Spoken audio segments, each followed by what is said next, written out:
Hello there, everybody. This is a spoiler-filled discussion of The Batman from my weekly podcast, Fanboy Talk. If you haven't seen the movie yet, you can check out the full episode in the link down below for our spoiler-free thoughts. I will say there's no Little Caesars in the movie, and that makes it a 2 out of 10 for me. There is. Stop lying. There is. He doesn't pull out a calzone, open it up, and go, yummy calzone, and then take a big bite. That's what I wanted. But yeah, so that's your warning. If you don't want any spoilers, hit the like button and get on out of here. Okay, now if you're still here, you should also hit the like button.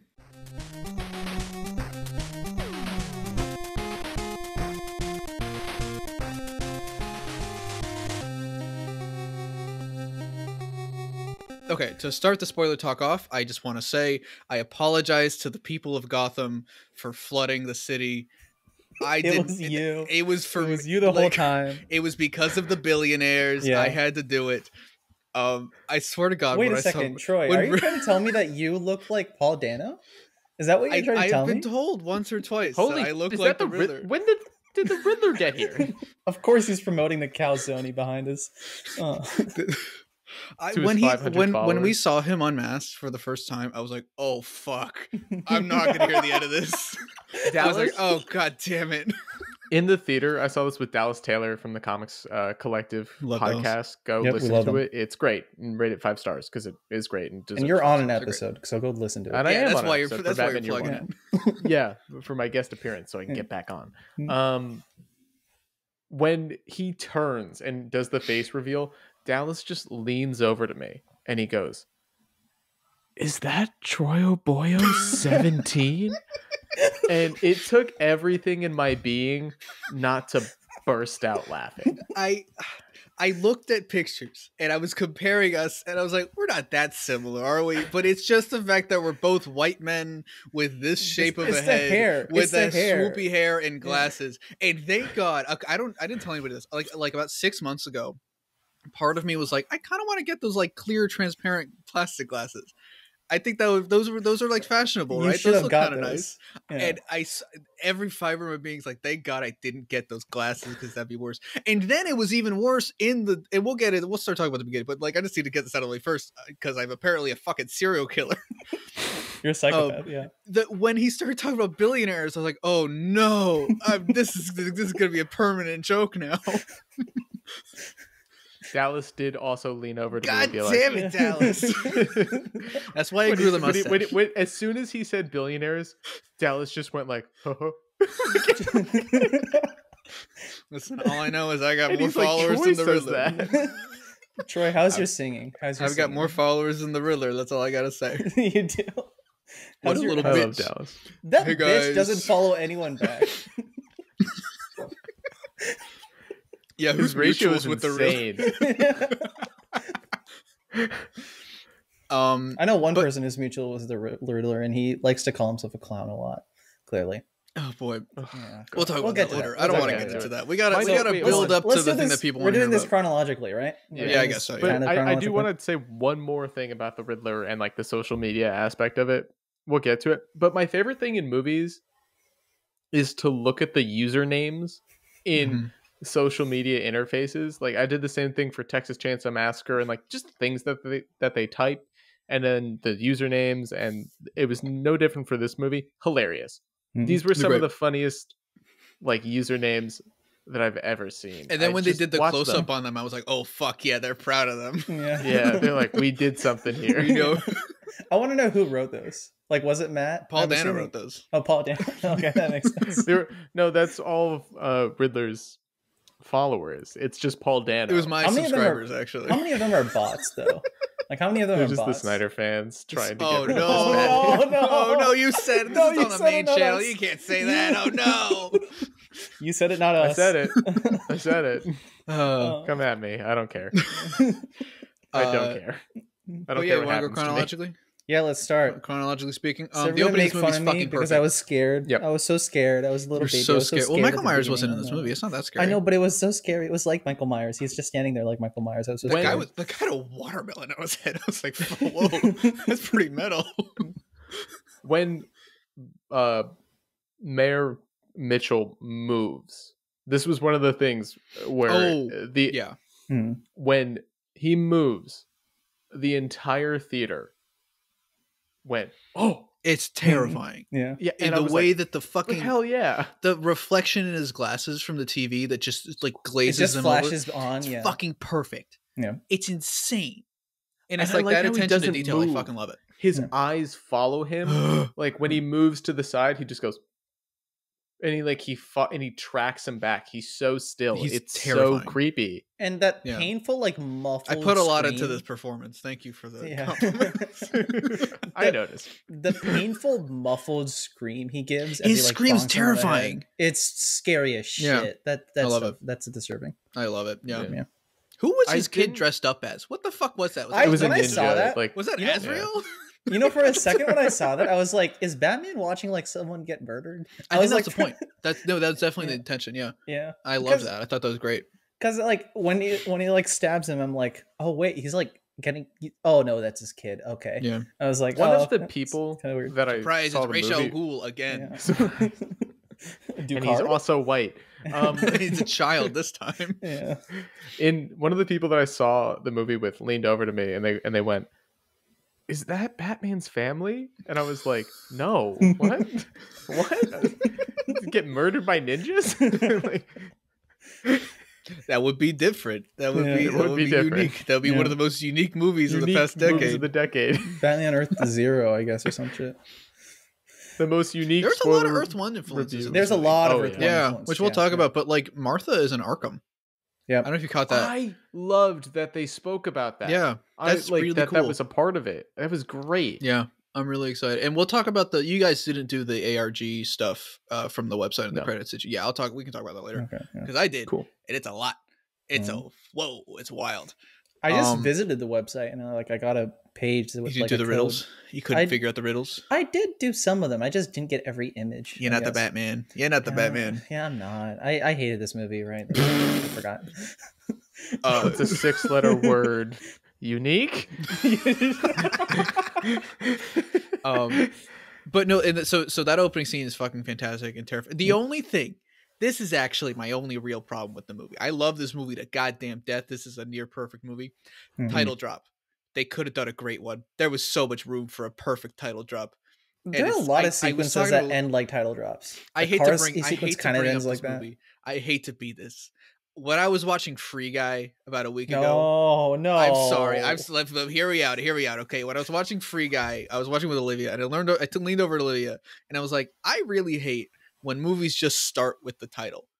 You know, that's just a pet peeve of mine. I really think that the title drop is an art, you know? Imagine if it had been, who are you supposed to be? I'm Vengeance. And then boom, the Batman. Oh, but it's fucking sick. You know? Yeah. Like, I feel like it's just, the title is so perfect for a title drop. And I was like, man. Yeah. Doesn't matter. If they did that, you're opening up the perfect meme. Where I know. It's like, I'm Vengeance, and then you just do anything else. Shrek in penis, the font. Vengeance, anything. Yeah. Twilight. Yeah. But no, I still love the opening and then the scene after the mayor's death, the fucking with the signal and the watermelon guy. It's and then modern day Batman. Everyone was talking about Art Deco, but like it's modern day Batman. This is like.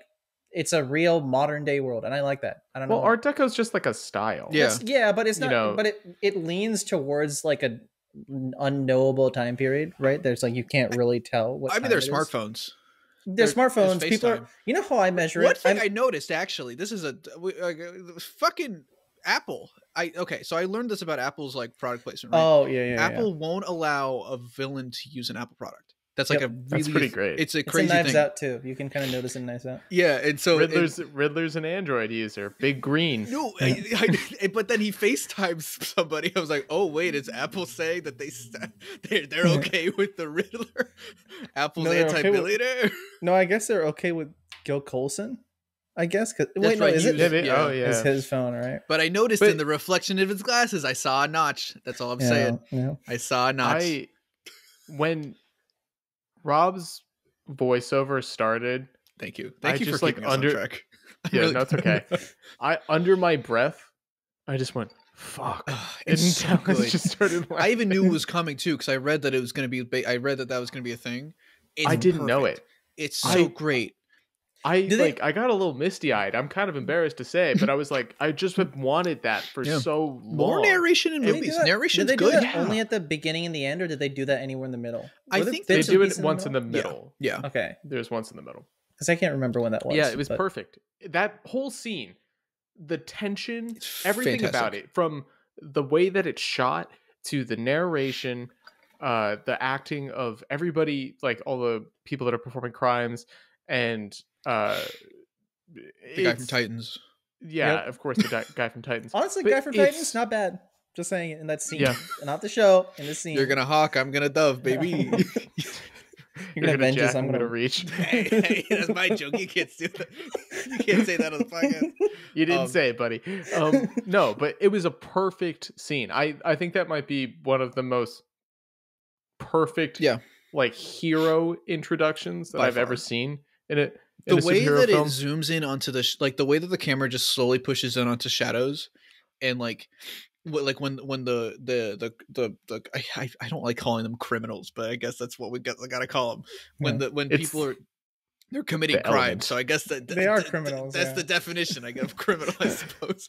But when they expect to see Batman and like the camera implies like, oh, your Batman's gonna step out of the shadows, and he doesn't because he's not even fucking there. It's fucking great. It's perfect. It's such a great use of the mythos and of like the idea. Like it's essentially a short film to establish tone. You know, you could cut these first 20 minutes. It feels like something I would have read exactly in a comic book that just put onto the screen. So. Something that I really appreciated, like just one aspect, is that so they all begin their crimes, right? They're all in the midst of it, and it's when Rob goes, like, I can't be everywhere. And that's like what we're starting to build up to is the implication that they're scared that he's there. But it's the helicopters that are going around the city. And it's when they shine their spotlights on the criminals for whatever reason. I thought it was a little strange, but I'll let it pass. But they shine the light on the criminals and like they're in the perfect circle, right? And then when they move the light and they move on, and then the criminals look up because the light's there. But when the helicopter moves, you see the bat signal, and it's almost like the bat signal is shining down upon them. Yeah. And it gives this feeling of like that you feel as a viewer, but also you can kind of tell that they're thinking, oh, that's for me. And that feels more personal. Yeah. They because after they all notice it, they all turn to the shadows, and that's when the slow push-in happens. Yeah. And it's just such a nice touch. Everything is so meticulously placed to make you feel exactly what the filmmakers want. And that feels so unique to this sort of to like superhero movies. You just don't get that. Like everything feels like it required effort. It didn't feel like it was the easy way out or the way that you thought it was going to go. Yeah. It was perfect. Yeah, I totally agree. I like the bat signal in general is something that like as growing up I kind of always took for granted because media just kind of always was just like, this is just how the police talk to him.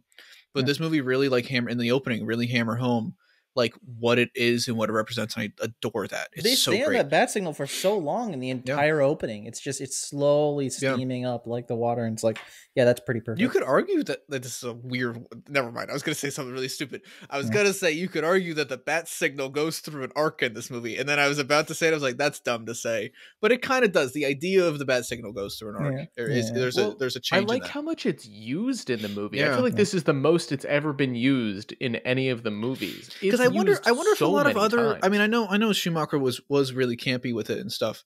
And those movies are better than people give them credit for and stuff. But absolutely. I wonder if Nolan was like kind of embarrassed by it in a way. I wonder if Nolan was just like, this is such a kind of campy idea of just a big light with a bat on it that it doesn't. Even the way it looks in those movies, it just looks like a wonky light. That's all. It feels embarrassed to be itself. Yeah, it was like but this movie, I think it understood that it's more than just like iconography. Yeah, it's bigger. What I think Nolan got the most right he ever got the bat signal. I almost said the Batmobile. The most right that he ever got the bat signal was again in the opening of The Dark Knight. Yeah, when like the criminals are like looking up and they're like, "Ah, no, I don't like tonight, man." Like it's kind of like the same idea, but this movie just goes deeper with it. Yeah, it ties it a lot more distinctive visually, I guess. You just feel the dread. And like the soundtrack is it feels like a horror movie. I remember when BVS came out, Ben Affleck said that his opening scene was like a horror movie. I'm like, it's just like one shot. Yeah. One shot's like, creepy. It was one awkward shot of him up, and they even did that better in this movie. It was one awkward shot of him in the corner. And I was like, no, this is a horror movie. That was just kind of like, ooh, he's a little spooky. Because you see it on a script level as kind of a horror movie too. Where I would love to. I'm dying to read the script for that scene. It should be out soon. I would love to see how they describe that, because like that's got to be some good fucking prose right there. Yeah. Oh yeah. Just to maintain that tone. Yeah. And then so we get all that, and that's fucking fantastic. And then we get Mr. Titans, and then Nostalgia Critic. That guy looks like the Nostalgia Critic. Wait, which guy? The guy that gets his ass beat. That looks like Doug Walker. Does it actually? I look at the two of them. They look too similar. Maybe. I see it at least. What was the controversial review that he did? That The Wall. Like, that was the. Real, yeah. Like all the Spider-Man movies. This is for The Wall. Actually, I believe that this Batman's a big Pink Floyd fan. Yeah. Fucking. This is another thing. I'm sorry. I keep on talking. No, so much to say. Brian, that's why you're here, because we know you got good shit to say. Exactly, and I because don't, you're smart because I hated the movie and funny. Yeah, and Mithy hated the movie, so it's like. By the way, for the record, because this is on the main channel, Mithy did not hate the movie. I did not We're hate just the making movie. fun of this him. Is He a was joke. just. I did not hate the movie. He had. I said the movie tweets. was unique, and that means that it was. He bad, had very cryptic tweets, and a lot tweet. of people automatically assumed he hated it. And it was very funny. Batman, huh? Batman. I can't wait for that. I forgot the S. Yeah. But yeah, I'm sorry, Brian. What were you gonna say? No. So again, I like. It's just perfect building, like because we go to the shadows again, but this time they don't see the bat signal. The bat signal comes. No, it's just before that actually. Jay Lecurgo, I think. Lecargo, I think. Lecargo. Yeah, I Lecargo. think so. He sees it, and it's when you hear his footsteps. It's cool, but it's kind of hilarious as well. I love his footsteps. Bailey said it. Bailey tweeted it. He has cowboy boots. He has spurs on his feet. And I know like that could be seen as silly, but I think that's the coolest fucking thing. Just like, so everywhere he goes, it's like, he's there instantly. And like the ground is like shaking. I feel really bad for the editor who had to add in all of those Foley effects for every single fucking time the suit moved. Because Jesus, that it's not Premiere, because they definitely didn't edit this on Premiere. No, they used whatever timeline that was. That's what they use. Hell yeah. Yeah. They used Premiere. Avid. They used Avid. No, they did. They used iMovie actually. Wait, they did? They did. Yeah, that's what they edit most films on. I guess, but I thought they would have switched over to I thought they used iMovie. No, they use Windows Sony Vegas 2013. Hit Film Express. No, but what's another interesting aspect about this movie, and tying it into the footsteps, is like diegetic versus non-diegetic sound. And for those who don't know, like diegetic sound meaning like it's within the world of the film, non-diegetic meaning it's like, so think about it like music that you hear within the film that the characters can hear. Diegetic, non-diegetic can't hear it. It's like the soundtrack. And what I like is that, and Mithy, you talk about this in your Raw Thoughts video, which everyone should go watch. Oh, thank you. The sound design was incredible in this film. It was literally incredible. And I love how the footsteps kind of start with the music. And it's this wonderful mixture of diegetic and non-diegetic until it becomes completely diegetic. Yeah. It's like, no, those, because you think, are those footsteps? And no, they are. Yeah. They're absolutely and then he just comes out of the shadows and you're like, oh shit. It's that thing of like when you oh shit, that's pretty cool. It's that thing when you watch a really good trailer and the music is perfectly in sync with certain sound effects and certain transitions, and then when you watch the movie it doesn't have, then you're like, okay, whatever. Yeah. But this movie had it in the trailers and it has it here. I know you love Mission Impossible Fallout. I didn't bring it. I didn't even bring it up. When I didn't hear the with his arms, I'm like, this scene fucking sucks now. This is terrible. Why didn't they fight the friction? They should have fought the friction. Yeah, honestly, I totally agree. Speaking of music, though, fight the friction in the entire film. Do we think that Something in the Way was in this movie 100 times because of the trailer, or was that always the start? I think it was always the plan. I think so. Because they play it 3 times, and granted, it works every time. I don't know. I don't know if it was the plan for the last scene. I don't know if it was a plan for the last scene. I think it was a plan for that opening scene, which we will get to the opening scene. Ooh, but Dallas. Ooh, sorry, Matthew, go. No. But I think it was in the cards at least for the opening scene, and I don't remember where it was in the middle. I don't know if it was in the last. Because I find it interesting how that song has been completely tied to this movie. Yeah. In a way that I don't believe any other like trailer song has. Yeah. And it's just because it fits the tone so fucking well. It is a perfect mood setter. Yeah. It's perfect for this. And I'm sure a lot of people only heard of it from I don't even love Nirvana that much. That's going to get me more shit than not liking this movie. I don't even love Nirvana that much. But well, I think Nirvana is unique. Yeah, I do. Most unique band of that decade. No, but Dallas and I had this thing going like weeks before the movie in the Twitter group chat. You guys would have seen it, but we both believed that there would be we were like, there's absolutely going to be a Nirvana needle drop. Absolutely going to happen. And then we got it like 3 times. Yeah. It was great. And we thought it was going to be a heart-shaped box. And then when it was something in the way, we were like, oh shit. And then we made the joke after the movie that they spent so much on the song for the trailer. They were like, we might as well get our money's for everything in the movie. Yeah. I would be interested to see, because it's like, this is for future stuff, but like, what if the future movies in this trilogy each use a different song from either from Nirvana or from another similar tone band? I think that'd be kind of sick. What's the to maintain an identity that would still kind of work? I'm Blue Dabba-Dee. They do that for the third firework. It's just that's when he gets the blue suit. Yeah, I'm Blue Dabba-Dee Dabba-Da. God. But another example of like diegetic versus non-diegetic is, I'm kind of skipping ahead a little bit. We'll come back to that. Okay. Is it that I believe that he was always listening to that song? I think that song was diegetic. Yeah, he was always listening to it in his headphones. Absolutely was. Yeah, because like, well, I think it actually switches. Yeah, it does switch at a time. I do remember that. Yeah, but like when he gets back to the Batcave, we'll come back. Yeah, okay. We'll circle back. Also, just to finish this. Before he gets back to the Batcave, down, I'm like, he did it. Before we get to the Batcave, the scene with the commissioner, I don't have too many things to say, but love that. The guy, when the commissioner shows up, I'm like, that guy's fucked up. He did something bad. He's a bad guy. He's a cop in Gotham. What did you expect? Of course he fucking is. Gordon's also a cop in Gotham, and I didn't get those vibes from him. To be honest, I got those vibes for a second when Batman was like, "You're not corrupt."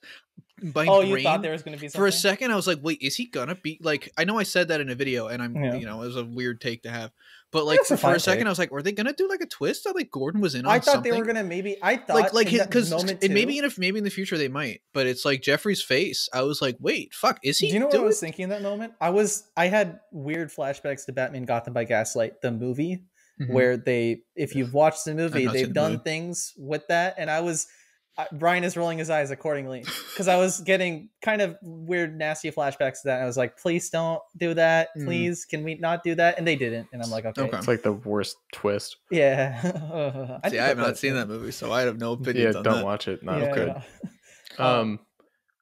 But also when he's like, the kid found him, I was like, no. It's fucked. That's a good moment, but it's great. It's I love that whole crime scene. Yeah. It's that's fantastic. That's a perfect way to start something in the way too. Like right from that moment as he was looking at this kid, and that's when you start the song. I think that is my favorite. It's also really cool that the majority of the first trailer, that first fandom trailer, is in the first like 20 minutes of this movie. Yeah. Yeah. Like so, like we go in relatively fresh and blind in a way. Yeah. And I think there's that's really a part of me that wonders, and they definitely didn't, but I wonder if they shot this in order. Because because I remember hearing the Graveyard Stuff was first though. They shot that very early on. No, they did. Yeah, they did. Because I remember reading I'm watching some interviews with Rob and him talking about like him having to do voiceover in ADR. Which obviously, I don't know, and him talking about like the Batman voice and having to like regain it, which his Batman voice is fucking perfect. It's great. It's love it. My favorite Batman voice. Yeah, by far. I mean, like for the longest time, it Begins was my favorite Batman voice, and then this has top. This is similar to Begins in a way. It's just kind of like it's just like a gruff. It's just like it's not like. But like in Begins, he says, "Can you drive stick?" I can't imagine. Actually, maybe I can imagine this Batman saying. I was having this like you had a lot of cats. This is a surprisingly funny Batman. Yeah, I was having this thought experiment. You know how thumb drive. That's the best line in the movie. That's the best line in the fucking movie. I see that line and I raise you every one of Penguin's lines, which we'll talk about the Penguin. Also, I was having this thought experiment, right? Everyone made fun of the line in Kilmer's movie where he says, "I'll get drive-through." But I can also see other. I can see this Batman saying that, right? I can see a lot of Batman saying that. I cannot wait for the Batman Chapter 2 McDonald's ad where Batman drives through McDonald's. No, he says, "I'll get drive-through," and he drives through Little Caesars. That's what he does. There's no such thing as a Little Caesars drive-through, and there should be. They have hot and ready pizzas for a fucking reason. I shouldn't have to get out of my car to get a hot and ready pizza from Little Caesars. I just want a hot and ready pizza calzone in the shape of a bat instantly. I have to get out of it. It's too much. I'm sorry. Yeah. The signal should be. That's my review of Little Caesars. Yeah, that's honestly more important. My than hot actual take. Movie. Yeah, that's your hot and ready take. Also, I don't like that you said that, Brian. I mean, I do, but I don't. Oh, we gotta fuck. We gotta fuck in that scene. We did. Happy fucking Halloween. And the guy was killed. So that just says, don't say fuck, everybody. Don't say bad words. Good message for kids. The Riddler will kill you. Yeah. I just love that crime scene so much. It's so good. He walks in. And I like how slow this Batman is. Mm-hmm. He's very like his suit feels waiting. heavy. He's like a shark. Yeah. He's like just wading through things. Yeah. And you could just. Here's the thing: is I think it's became a joke to call Christian Bale's Batman dumb. Do you guys remember that? I remember that a little bit. Yeah. And people will do that for this Batman too, eventually as well. I think. It's very easy to frame Batman. It's very easy to say that Batman is dumb in anything. I call Batman dumb all the time. Yeah. I mean, look at you. Yeah, look at me. Because I'm the Riddler. Yeah. That's the thing, is that I'm smarter than Batman. That's my thing. No, you're not as smart as I thought you were. Ave Maria. Oh, dork. I can sing better than you, You got to answer all of my riddles and get all of my trophies. There wasn't a single Riddler trophy. There's 6,000 of them. Why was there no Riddler trophies? No Riddler trophies. Bad movie. Yeah. No, that was the thumb drive. He took a trophy. We all knew this. I want to see that edited now where you get the notification. Achievement unlocked. No, instead of the emails, it's just a bunch of achievements. No, but like it's a testament to Rob's acting. You could just see that he's thinking. Yeah. And I like that he's beating the police in all of these, like when he walks riddles over and he sees where the carpet, what we find out later to be the carpet tool. Yeah. And the forensic photographer kind of is like, oh shit, like he noticed that. And then she takes the photo, and he just is really smart. Yeah. And that's what I had heard of the preview screenings, like this is the smartest Batman. Yeah. And you believe it. And like when they're like, oh, the thumb was probably cut off after death, and he's like, no, it was cut off after because of, I don't remember what word he said, because of some sciencey thing. Yeah. But like, and they're like, oh, fuck you, man. They're like he's such an asshole to these cops, and I love it. Yeah. He's just blowing them out of the water with how smart he is. The scene he has later with Gordon where he's like, do you think he had it coming? And I'm like, yeah, just saying you didn't know who he was. Yeah, I know. It's great. Like, yeah. He was a cop in Gotham. This Batman's really anti-cop. I love it. And not to get all me, but fuck, I love that. Yeah, he like in the scene that we've seen in the trailer where like he wakes up and he's surrounded by all the cops. He's like, I got you on assaulting an officer. He's like, you're going to have me on assaulting 3. And I was like, Jesus Christ. I love this goddamn guy. He's so pissed off. He's almost Green Arrow-y in a way. This is kind of this is the Green Arrow movie I've been looking for. Because Arrow stole from the Batman movies, right? So now they're still from Green Arrow. Yeah. It's a Miles Peters situation where they stole from going back and forth. Oh. But the scene where is there anything else we want to the riddles in this movie? Yeah, great, good fucking riddles. Also, I guess we can watched the Batman 2004, and there weren't that many good riddles. I'm sorry, I'm not always in support of that show, especially when it comes to the Riddler. Yes, you are. I don't That's your whole love thing. The Riddler in that show. Oh, I like the Riddler in that show. Oh, you don't love Riddler's long hair and his Marilyn Manson? I actually do. Hang on, am I going to be the one defending that show now? I think you are going to be the one defending that show. Fuck you guys. I love that design. That's fine. I don't like that design. But the riddles in that show were like very basic, and then they're like, what does a liar do when he's dead? He lies still. I had to stop myself from being like, ha! Also, hey Troy, I want to ask you a good question, an important question. Oh, fuck you. What's black and blue? Oh, go fuck yourself. I was right. I was right. No, you weren't. Last week, Brian was like, "Oh, I think that's editing stuff. I actually think that's going to be a really good riddle, and you're going to be wrong." No, it's not. No, it was the same goddamn riddle. It's the same thing. What does it mean, man? He ran out of riddles. He ran out of riddles by the time he went to jail. He was like, "I don't know what to say." Here's the thing: is when we find out through the context of that scene. I mean, we know that he's psychotic, but like we just find out that here's an interesting thing. We're gonna skip ahead a little bit. Yeah, sorry, just to like prove a point. A lot here. of it. 2 hours. Yeah, 2 hours. We'll come back. Yeah, that happens so late in the movie. It's kind of crazy. I was really interested by that choice. Post Falcone stuff. Yeah, it's crazy, and I thought it was really gonna be in the middle. Yeah, I really did. No, but we find out that this Riddler is like he's not like unhinged and like like really competent. Like I mean he's competent, but like you kind of you get the feeling that he's really flying by the seat of his pants. He's a loser. Like, yeah, and I really like that. Yeah, because he's like me. It's just he is someone that he like me for real. Like I said this somewhere. He said billionaires. He's a loser. What's the difference? He's someone who I don't want to be his friend. I don't want to be his enemy. I don't want to be associated with him. Get him as far away from me as possible. Yeah. That's what I think of when I think of this Riddler. I think that's the thing I noticed, and what we can talk. He's more Jim Carrey than Arkham Riddler, which that interested me. Yeah, like with that scene with the who, he was like getting all silly, and I was like, he ends up that's a little, not what I expected from this guy. He does ends up a little bit. I mean, I guess that scene is kind of Arkham-y, where he's like, "Oh, I had my plan and it failed," and like, that feels like something. When I think of Arkham Riddler, I think of like the annoying like you're so stupid, Dark Knight. I'm smarter than you. That was way too good an impression. Yeah. Sorry, I'm the Riddler, everybody. Fuck, god damn it! I hate this. Change your entire scheme. I tried to do a J. Jonah Jameson cosplay for Spider-Man, and I turned out to do a Riddler cosplay for this. Brian, if you do your Batman cosplay. Brian, I will get you tickets to Comic-Con. I honestly will, and we'll do that. Honestly, do you want to come to Comic-Con? We could go together. I get you a pass. We'll do it. Let's do it. We would kill it. We'd be the talk of the town. You both have to do a duet of Ave Maria, though. I need to see that as well. We'll do the commentary in cosplay. In character too. In character. Hey guys. Hi. Thanks for 500 followers. Rewinding back to the kid. That's a sweet fucking moment right there. Yeah. I love that. And I love like it's unsaid. This does a really good job of not fucking holding your hand, and like it's the perfect way to do the this character. Don't worry, like we're not. Do you think people didn't get that? If they didn't, they're never mind. I'm not gonna say that. I think they got it. I'm gonna have to assume it's very obvious. Yeah. Okay. Yeah. And it's great. I really like that. It's that such goes back to a point. Sorry, Troy. No, go. No, go. But like that just goes back to my point about this movie earlier, where it feels so different because it doesn't feel the need to just say things. Yeah.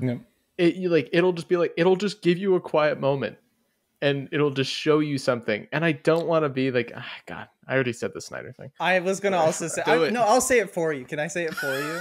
Can I please say it for you? If we're gonna say the same thing, I'm really glad this movie doesn't have a scene where we establish that Bruce's parents died, and then that Bruce is really sad about this shit, and it becomes overly complicated and poisons the rest of the movie. I was gonna say something way worse. Okay.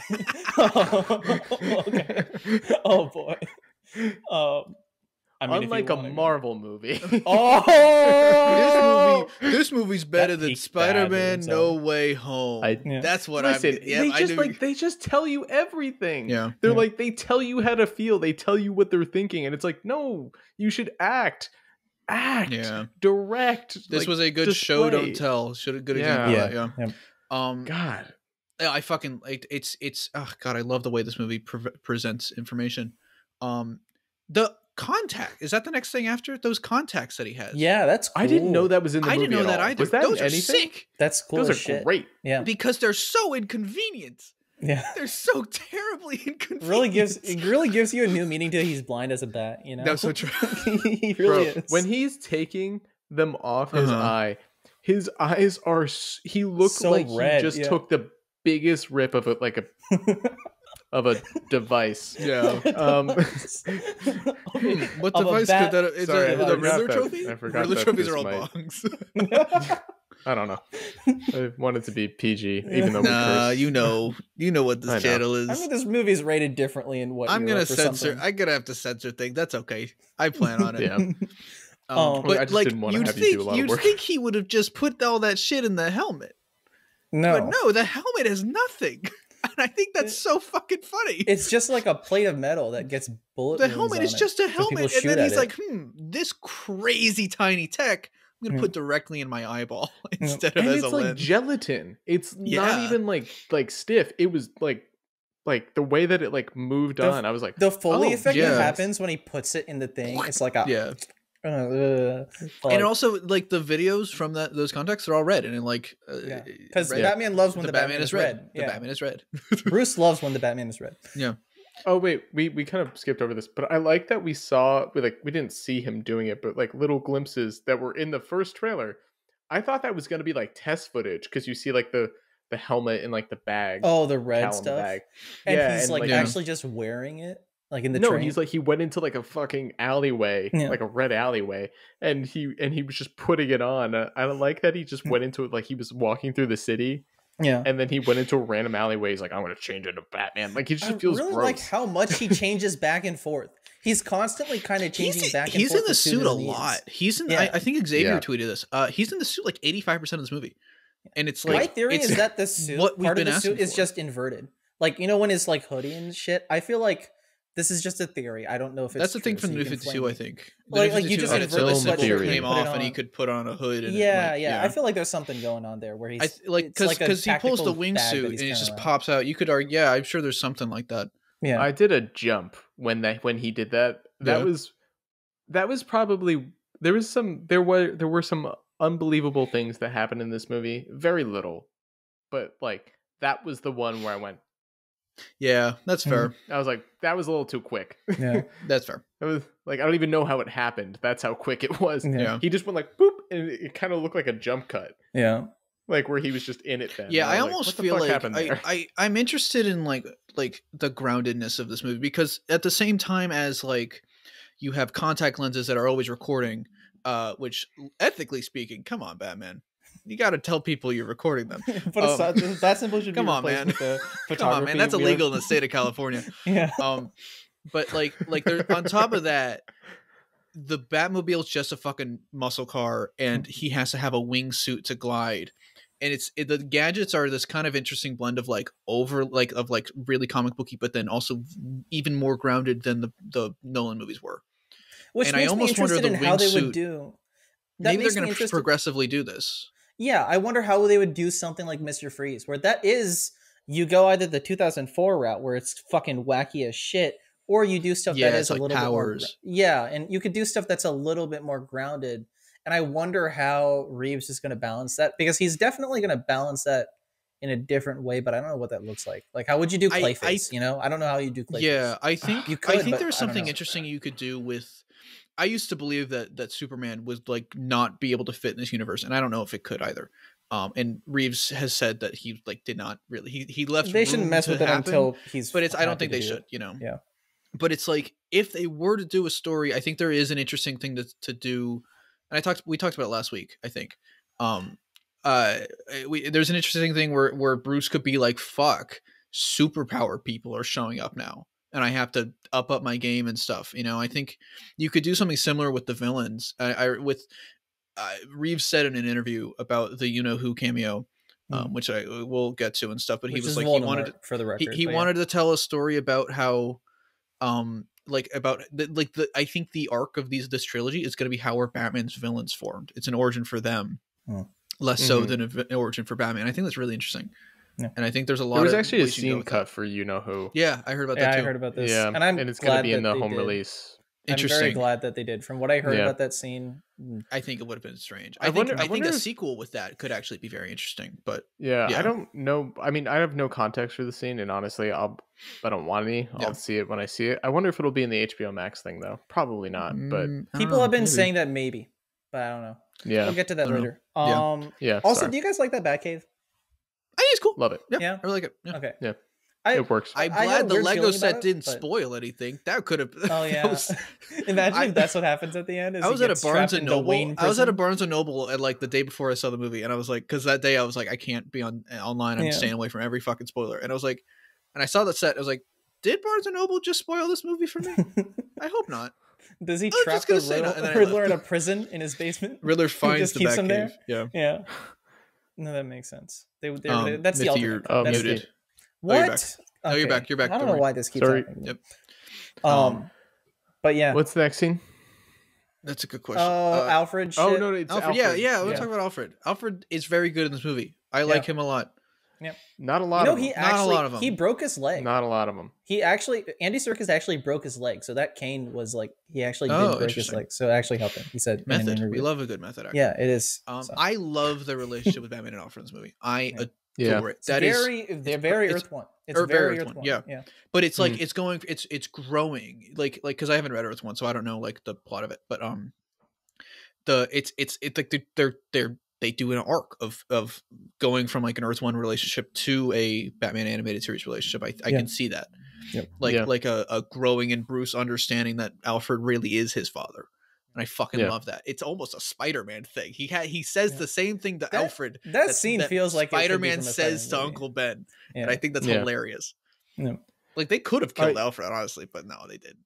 I thought that they did. We all did. Everyone that I saw it with thought they were like, "Oh yeah, he's dead," and I was really surprised. And honestly, I was kind of with it. I was like, "Yeah, sure, shake it up. Why not?" I felt kind of not that I had a problem with it. Here we go. This is Piss Smithy shitting on the movie time. Yeah, this movie. You only like something. I get that the editing was cool to be like, "Oh, he calls her number," and then he's like, "Oh no, Alfred, the bomb already went off like an hour ago."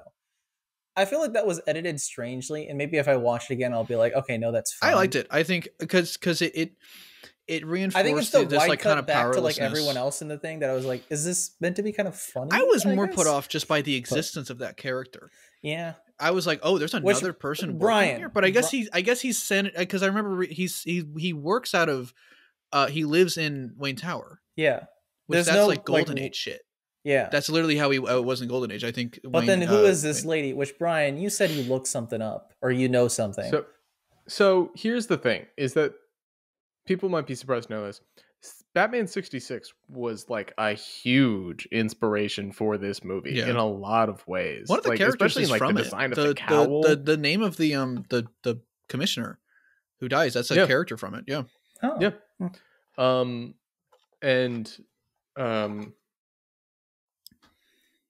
I'm sorry, I'm just like finding my thoughts. Yeah. The character Dory, I think that's her name, right? Dory. Yeah, seems right. That seems right. What I believe to be Matt Reeves' pseudo version of the character from 66, and also in the comics, but I remember her distinctly from 66, Aunt Harriet. So it like they're not related. That's right. Like the idea of having another person, someone that's because there's a lady that just walks around the manor that doesn't know shit, right? Like the whole time. Yeah, that's interesting. Like, I didn't know who that. helps out, and I think that's interesting. I'm kind of into it. There's a lot of aspects from 66 that they bring over here. Yeah. I really would like that.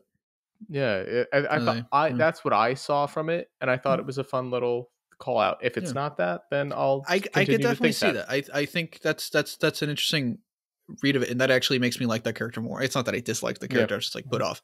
Didn't add anything. Yeah, it is kind of funny now. But the Batcave it's more established in this, I guess, than it was in the Nolan movies or anything else. The Batcave is in the center of the city, which makes more sense. Yeah, that makes more sense. I wonder if maybe the Batcave is going to spread out. It's going to start as this kind of little hut underground, and then it kind of becomes a bigger thing. The Pizza Hut? Yeah. Pizza Hut? No, Little Caesars. Little Caesars. We're Little Caesars. Pizza. Yeah. Pizza. We were going so fast between promoting Little Caesars and then shitting on them. We love and it's only one of the two. Caesars. Yeah, it's like we're really the Two-Face of Little Caesars.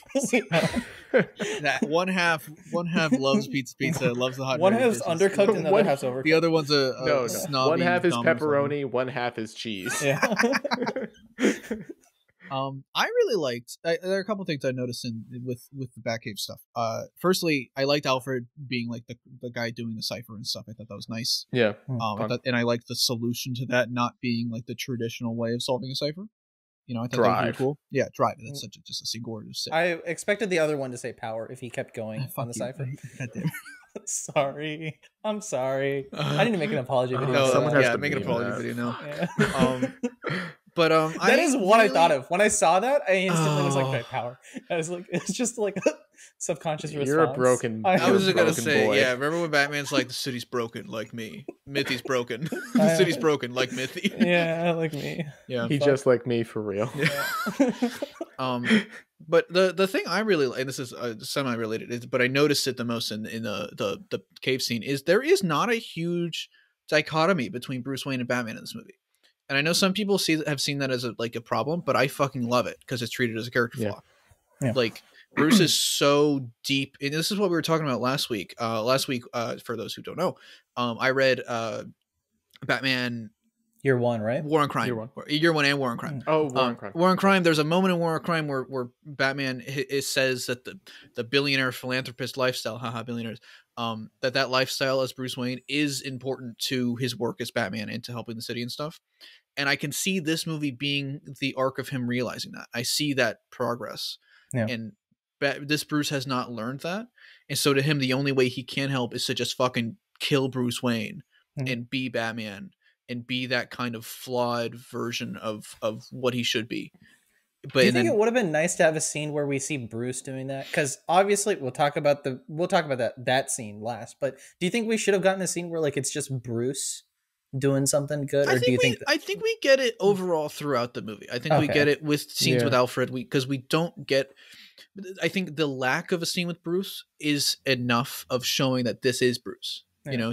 Bruce is. Because I was thinking something like, what if he was just standing with the mayor, like during that speech that she gives, or something like that. But I don't know if would that come off a little bit weird, because also Batman's helping out people. So I don't know. I just not that something's deliberately missing, but maybe there's something there in the 4 hour. I think you can start the second movie and just have him be doing more stuff as Bruce, and then we can put together and that realization. The bat thing from Batman 2004 shows up on his phone, and he has to leave the basketball game. If the Batwave shows up in these movies, that's the dumbest goddamn thing in the movie. So that's good. the dumbest goddamn thing from the show, Mithy. I swear to God, I love that show, but that's the worst part of the show.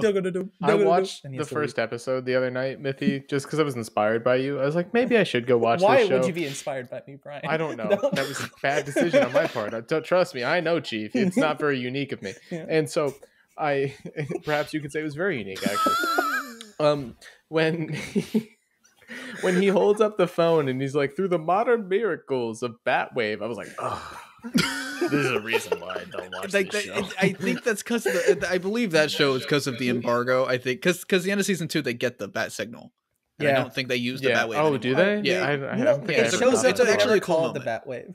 Yeah, but the Batwave in it, you can tell it was I like that show. I made a video on that show. Season 2 commentary is done. I just think it feels so corporate. It feels so like this is the thing that makes us different. And I'm like, I know, but I like Marvel. He has movies. A phone. That's something that would exist in a Marvel movie. Yeah, a Batman Marvel movie would have. That's why I don't like it. Yeah. But no, I really love the way that they handle the Bruce Batman like dichotomy and thing, and like and when Riddler later is like, that is that's your real self, and who that's it's shown as like a flawed thing, and I really like that. I like a Batman with flaws, and I like when they address the flaws. When Batman is a flawed when they don't person, build them up as positive things, like because you could know that someone has a flaw, but a movie could still like it's almost like gaslighting in a way where it's like, no, this is cool, and a lot of Batman media has done that. That's been a lot of Batman media. Frank Miller, no, but I like that for a lot of them. I like that they're addressing it. There's one line that Rob has that I think might be the single line in the movie that I can remember off the top of my head, where I think to myself, could have done a little bit better. Really?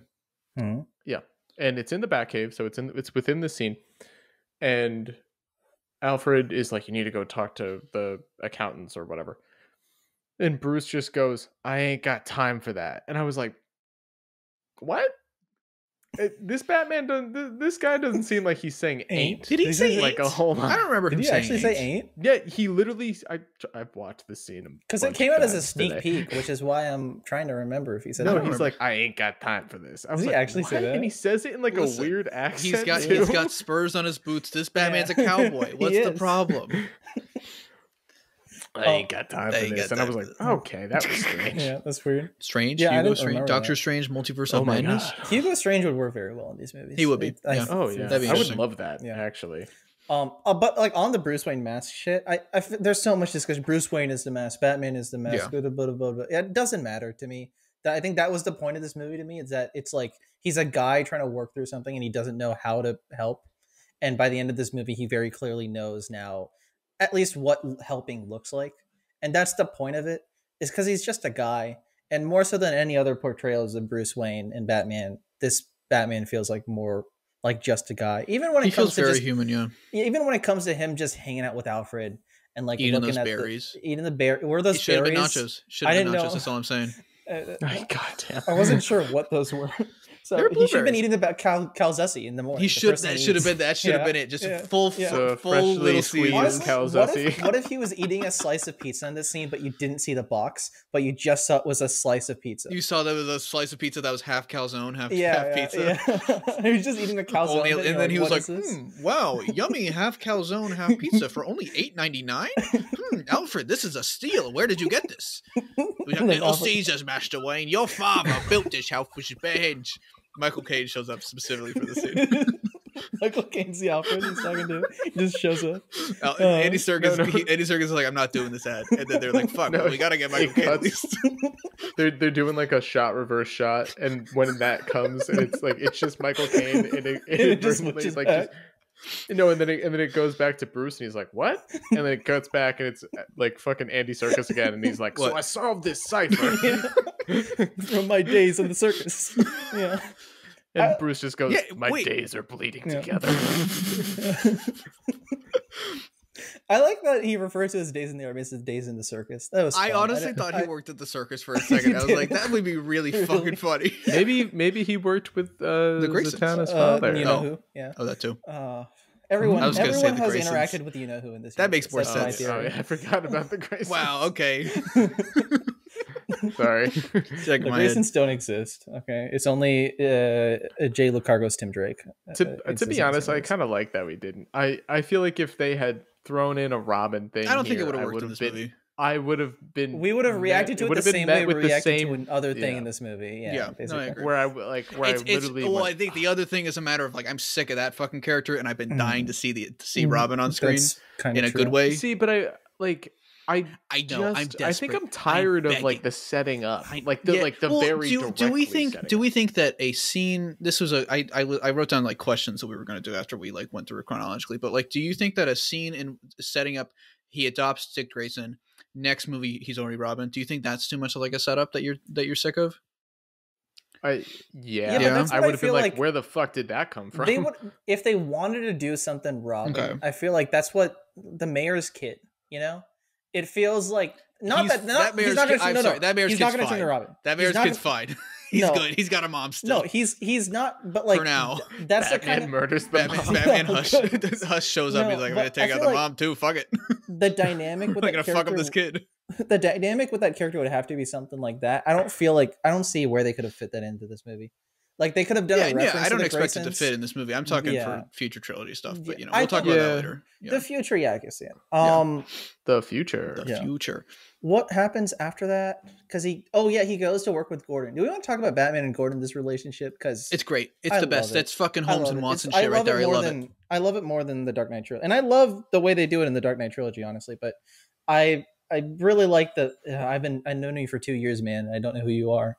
I like that. Yeah. I like how much he calls him man. Yeah. It's nice and grounded. I thought that was really fun. Yeah. Like when they're buddies. And here's the thing is that I noticed that Rob's voice was different in that scene. Like he gets back into it, especially when he goes thumb. Yeah. Pause. It's drive. Still my favorite line in the entire thing. Yeah, like I love that delivery. There's just like such a pause when he says thumb. Yeah. drive. It's great. But like when he's like, I don't even know who you are, man. You can tell Rob's voice is different. It's almost like he's more relaxed. And I wonder if then maybe as soon as he has to get back into work, I hope he gets that's intentional. But I am also wondering maybe that's what Rob was talking about in the interview of like I couldn't figure out the Batman voice when I came back to ADR. When he says, "How am I a part of this?" I was like, that sounded like very British. That's at least it wasn't. Like, at least it wasn't Doctor Strange British. I am so true. tired of because it happened again. I watched Dear Evan Hansen last night, and I hate myself for it. Why? Olivia made me. When this exists, you decided to watch. I know. I know. Don't talk to me about it. Okay, I was in a lot of pain. But the dad very clearly was a British actor that put on the Doctor House accent. And I was so glad that Rob didn't do that in this movie. I'm so sick of that. Yeah. I mean, yeah, his voiceover voice sounds kind of different than his actual Batman speaking voice. I think there's a good. It's not like really in your face the distinction. No, with the voices, it's not. You know? It's not like Kevin Conroy, but it's like it's yeah. But no, I really like the relationship with Gordon a lot. And in that scene in the car, it was Riddler just fucked up Gordon's life right there. By having him setting out those pictures from Gordon's email. Yeah.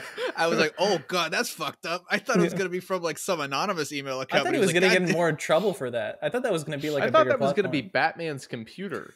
It grew from Bruce Wayne's email. Oh. Wait, Bruce fuck, now I got to kill Gordon and Alfred. Where this is not definitely not Batman at Outlook.com. It's Bruce Man at Gmail. I'm going to bring this up now because it's not going to be as relevant later. When Riddler says Bruce Wayne like 3 times in a row. Oh, no, I've got shit to say about that scene. So you do? Okay. Yeah. Oh, yeah. That's a big scene. That's a great scene. Okay. It was weird about the security camera, but yeah. Okay. Yeah. I mean, they never addressed that. That's why I was going to bring wait. I think that was them establishing that there's no mic in the room, and that's basically what or that he can't fucking beat the shit out of him. Okay. But from there we go to Iceberg Lounge. And we meet Penguin. Yep. What a crazy that's a great action scene. Those twins are Tweedledum and Tweedledee, aren't they?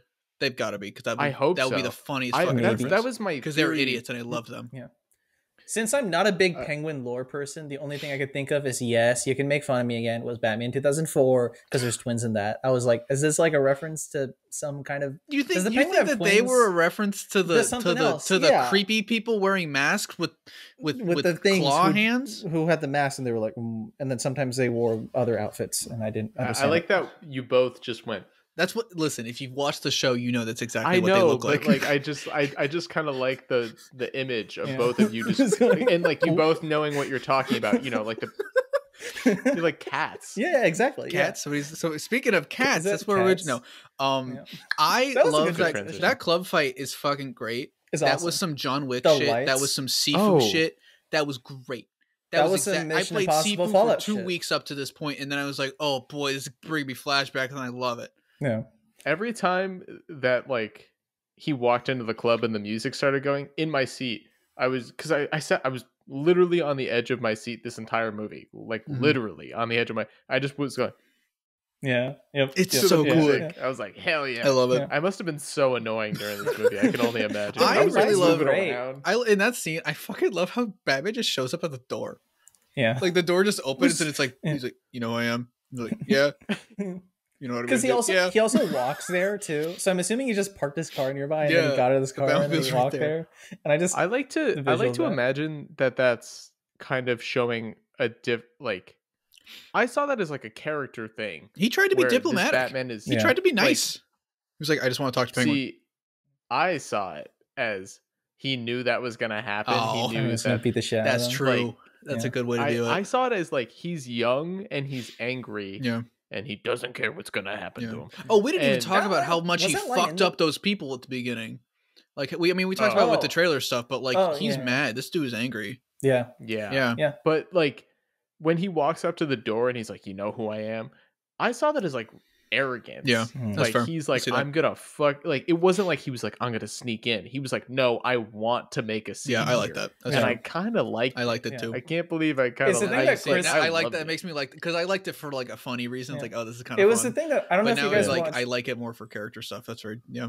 I don't know if you guys watched Chris Stuckman's review, but he like brought up how like the first time he goes there, he shows up as Batman. The second time he goes there, he's Bruce Wayne, and the third time he just sneaks in because he's like, fuck this shit. Yeah. And I just thought that was kind of funny, you know. But no, I like one thing I forgot to mention. Speaking of the fight, because you know he fights those people in the club. This is not Arkham Batman. This is not just perfect. Said it was fighter. Very Arkham, and then you're like, this is not. Arkham. Sorry. Good no, but in terms of like this is not God fighter Batman. No, not like that. This is like this guy fights like licks in. He's not even ninja Batman. He's like just a guy fighting. He like just gets his head knocked back a couple of times. Like he gets fucked up, and I really like that. It's like very refreshing from so many other Batman media that's like, yeah, he can beat anybody in a room instantly. You know, like he's not the best fighter in the world. Yeah, and it's nice. It's but fresh. Like, here's the thing: is that he's not the best fighter in the world. But what I noticed about this film, I was thinking about it when I was about to go to sleep last night, is he's like he will get hit, but he always wins. I was going to say almost like he's tank Batman. Tank. He likes being a tank for bullets. He really does that a lot. It's similar to Tom. This is a weird comparison. Tom King, Up in the Sky. There's a fight that's like there's a issue that's like Superman has to box this guy, and like the guy is a better fighter than him, and the whole issue is the idea that Superman will just keep getting up. And it's not that he's like the strongest thing in the universe, but he's the strongest willed thing, except for like a Green Lantern, you know.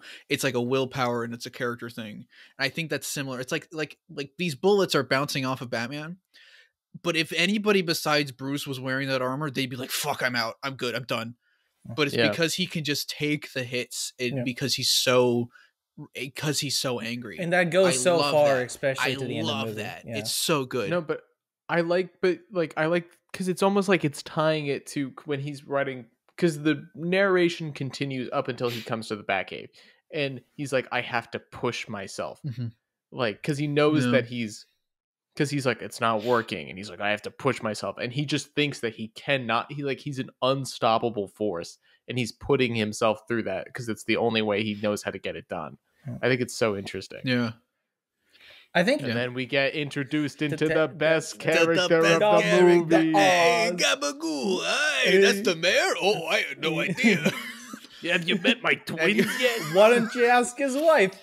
Too soon? I fucking love Penguin. Also, the line where like that 15-second scene where he just monologues like 5 different takes to Batman, where he's like, "Hey, you're Batman. Yeah, I've never met you before. Hey, Vengeance, hey, what you doing? Hey, don't worry about Vengeance over here. He's not gonna hurt you. I really stand by my theory that they basically told Colin Farrell to just say a bunch of fucking words, and they just kept rolling the whole time. And it's crazy because the dude melts into that. The dude heard that direction. He was like, "Got it," and then he melted into that role. Did everything. He understood the assignment. This is. Think about this. This is Bullseye from Daredevil 2003. This is the same guy. Yeah. Yeah. That is unbelievable. It's really funny how, like, in the same amount of, I want to say past year, but technically now this year and last year, we've had Colin Farrell, Oswald Cobblepot, then we've also had Jared Leto and whatever the fuck he was doing in House of Gucci. And I feel like there are 2 examples there of, like, how to do something and how not to do something. How to do Italians. Yeah. but I don't know. This is good. This is really good. I actually, I do believe there's one thing that could have made that scene better. Yeah. If Penguin was eating a calzone, because that actually would have been the funniest way to do that. Yeah. That would have been fucking. It's just on the table, and then the drugs are dropped onto the pizza. And he's just like, "Hey, Batman, you want a bite? You want a drop too?" Yeah. Actually, what if the drops instead? Because I like the drops. I like that's a fun. Like I'm a big fan of fictional drugs because it's not like insensitive to real addicts and people that are suffering from substance. What if instead of drops it was just calzones?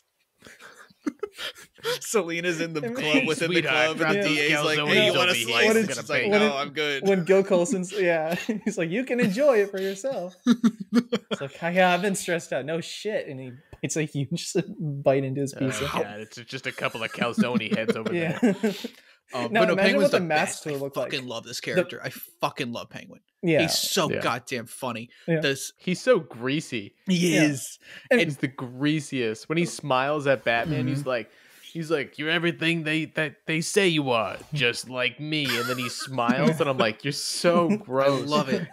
He's got big eyes. All those close-up shots where he's like, an anime boy the whole time, and I'm like, okay, he's got big eyes. Not to get to, but when Gordon and Batman are interrogating him, and they're like, "Hey, look what they did to my friend." And he's like, "Hey, come on, don't show me that." Huh? That was look over here. There was okay. I went to the Alamo. I went to the Alamo Draft House for the first time, which is a really great experience. It was really fun, and I felt safe there. Yeah. There was a guy next to me, and he seemed like a cool dude and stuff. But he was drinking a coffee, and I was like, okay, this is a film guy. This is a guy that is like, he's not an MCU fan. He's not gonna react. He's not gonna clap. And I was like, thank God, I don't want anybody clapping in this movie. He's like, I was like, okay, this guy's like a film school student, right? And I was like, this is a professional dude, and he didn't make a sound the whole movie except for that scene. And then he let out the loudest laugh I've ever heard come from a single individual. And it's like, oh fuck, that's so goddamn funny. Yeah, I love that scene. When he's jumping away, when he's like tied up, is it like, because I was like, he's jumping like a penguin. That's what I thought. And I was like, I didn't catch that. That's very funny. What I thought. No, another point in the movie where Dallas just leans over and he goes, and he just says it. He says things so matter of fact. I love it because he's just trying to be quiet and doesn't want to disturb anyone. He just leans over and he goes, "Penguin waddle." It was like, yeah. I love Dallas so much. So good. I love that. I'd actually catch that. Yeah, that's what I thought it was, but I wasn't sure. But that's very funny. Yeah, Penguin's great. And we also meet Kat. We also meet Selena. We do. Selena.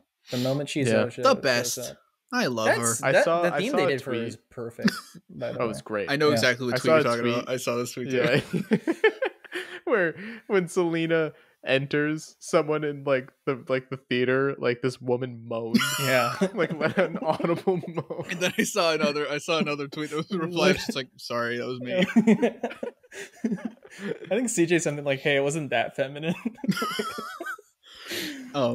She's great. She's fucking used perfectly in this movie. I think by far the best Catwoman. Yeah. Except for Halle Berry, of course. But nobody can top the Queen. Where Batman is spying into her apartment kind of weird. I was thinking about this and I was like, is it strange? That's the thing that's been on Twitter, Troy. It's like, I didn't even think about it on Twitter. I was just thinking about yeah. Oh, I thought you were referencing. Oh, I was not referencing. Like, there's like so many people that are like, blah, like it's like weird, like, like this is what we get in movies nowadays. Oh, just that he's like peering in. No, that he's like watching her like through the apartment. I would actually watches her get trained. I don't think it bothers me. Dressed. I don't think it's I will say I think they could have gone from. I think they probably could have gone from the club to her robbing something, and him just following him there. I don't think we needed to go back to her house, but it's not a huge like, oh, it ruins the fucking. I don't think it was meant to be something that was extremely problematic. I don't think that was any. No, and I don't even think it's problematic. He's Batman spying on people. Yeah, like fucking. But like, are we going to talk about how the Riddler's problematic then for spying on these children? We're going to talk about that. The Riddler's actually the least problematic person in the movie. Here's where we get into like the introduction of like one of my small problems with this film. Mm-hmm. And I agree. I think Zoe Kravitz is great. I don't like that her story is like tied to this character that we really don't have any sort of connection to at all. I don't like the Annika character like at all. Annika, maybe? Yeah, I don't know. Forget. Annika, I think, yeah. I don't like it. I think that it distracted too far. Like, I understand that she's like a way to get to another point for him to solve the crime. I understand that. However, I don't like it. Just felt like all right, we just killed this woman, okay, and like the idea that like Selena's story could have so easily just have been about her, and I don't like they do this in all these movies where she's either in response to like Batman or she's in response to somebody else. It didn't feel like she was proactively doing her own thing. Yeah. And yes, you could say like she's proactively trying to find the character and like yada yada yada. But like it felt like we were like it was to show her empathy, sure. But like I felt like we could have gotten there in a different way. It felt like she was just in service, and then Bruce has her like be like his spy and stuff like that. And she becomes so passive so quickly. Yeah, that's fair. And for such a character that I thought exuded a lot of confidence. And you know, when she's doing the spy stuff, it's great. Like she's like playing along like fantastically. But it's like the way that they use her, I felt kind of strange about it. Like, and the Annika whatever stuff kind of just goes nowhere. It ends up not really being like, you get like that whole entire thing. That's how Falcone gets arrested, which I think is important. But you could have done that in some other way. Yeah. And maybe we could then spend a little bit more time. This sort of brings up my second problem. That like I felt like we could have used a little bit more Riddler. Just a little bit. He disappears from the film in the second act, right? Is that because I don't? After he kills, who does he kill? He kills the commissioner, and that's the only person he kills until. Well, the DA, and then that's the DA, and then because we didn't even talk about the DA. We'll get there. But like he kills the DA, and then he's gone for the most of the second act of the film. You know.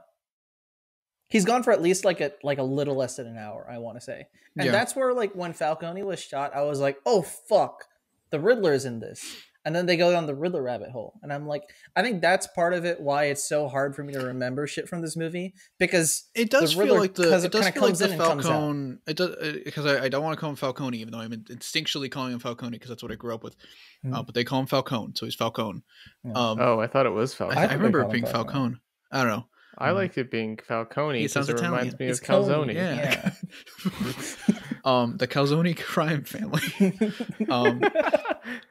Like, I do believe I agree with you, Mithy, in an extent. It didn't bother me because it felt very noir and like sprawling. Of like the Riddler was uncovering this big grand issue with the city that Batman's like, fuck, I gotta figure this out first before I figure out who's the serial killer.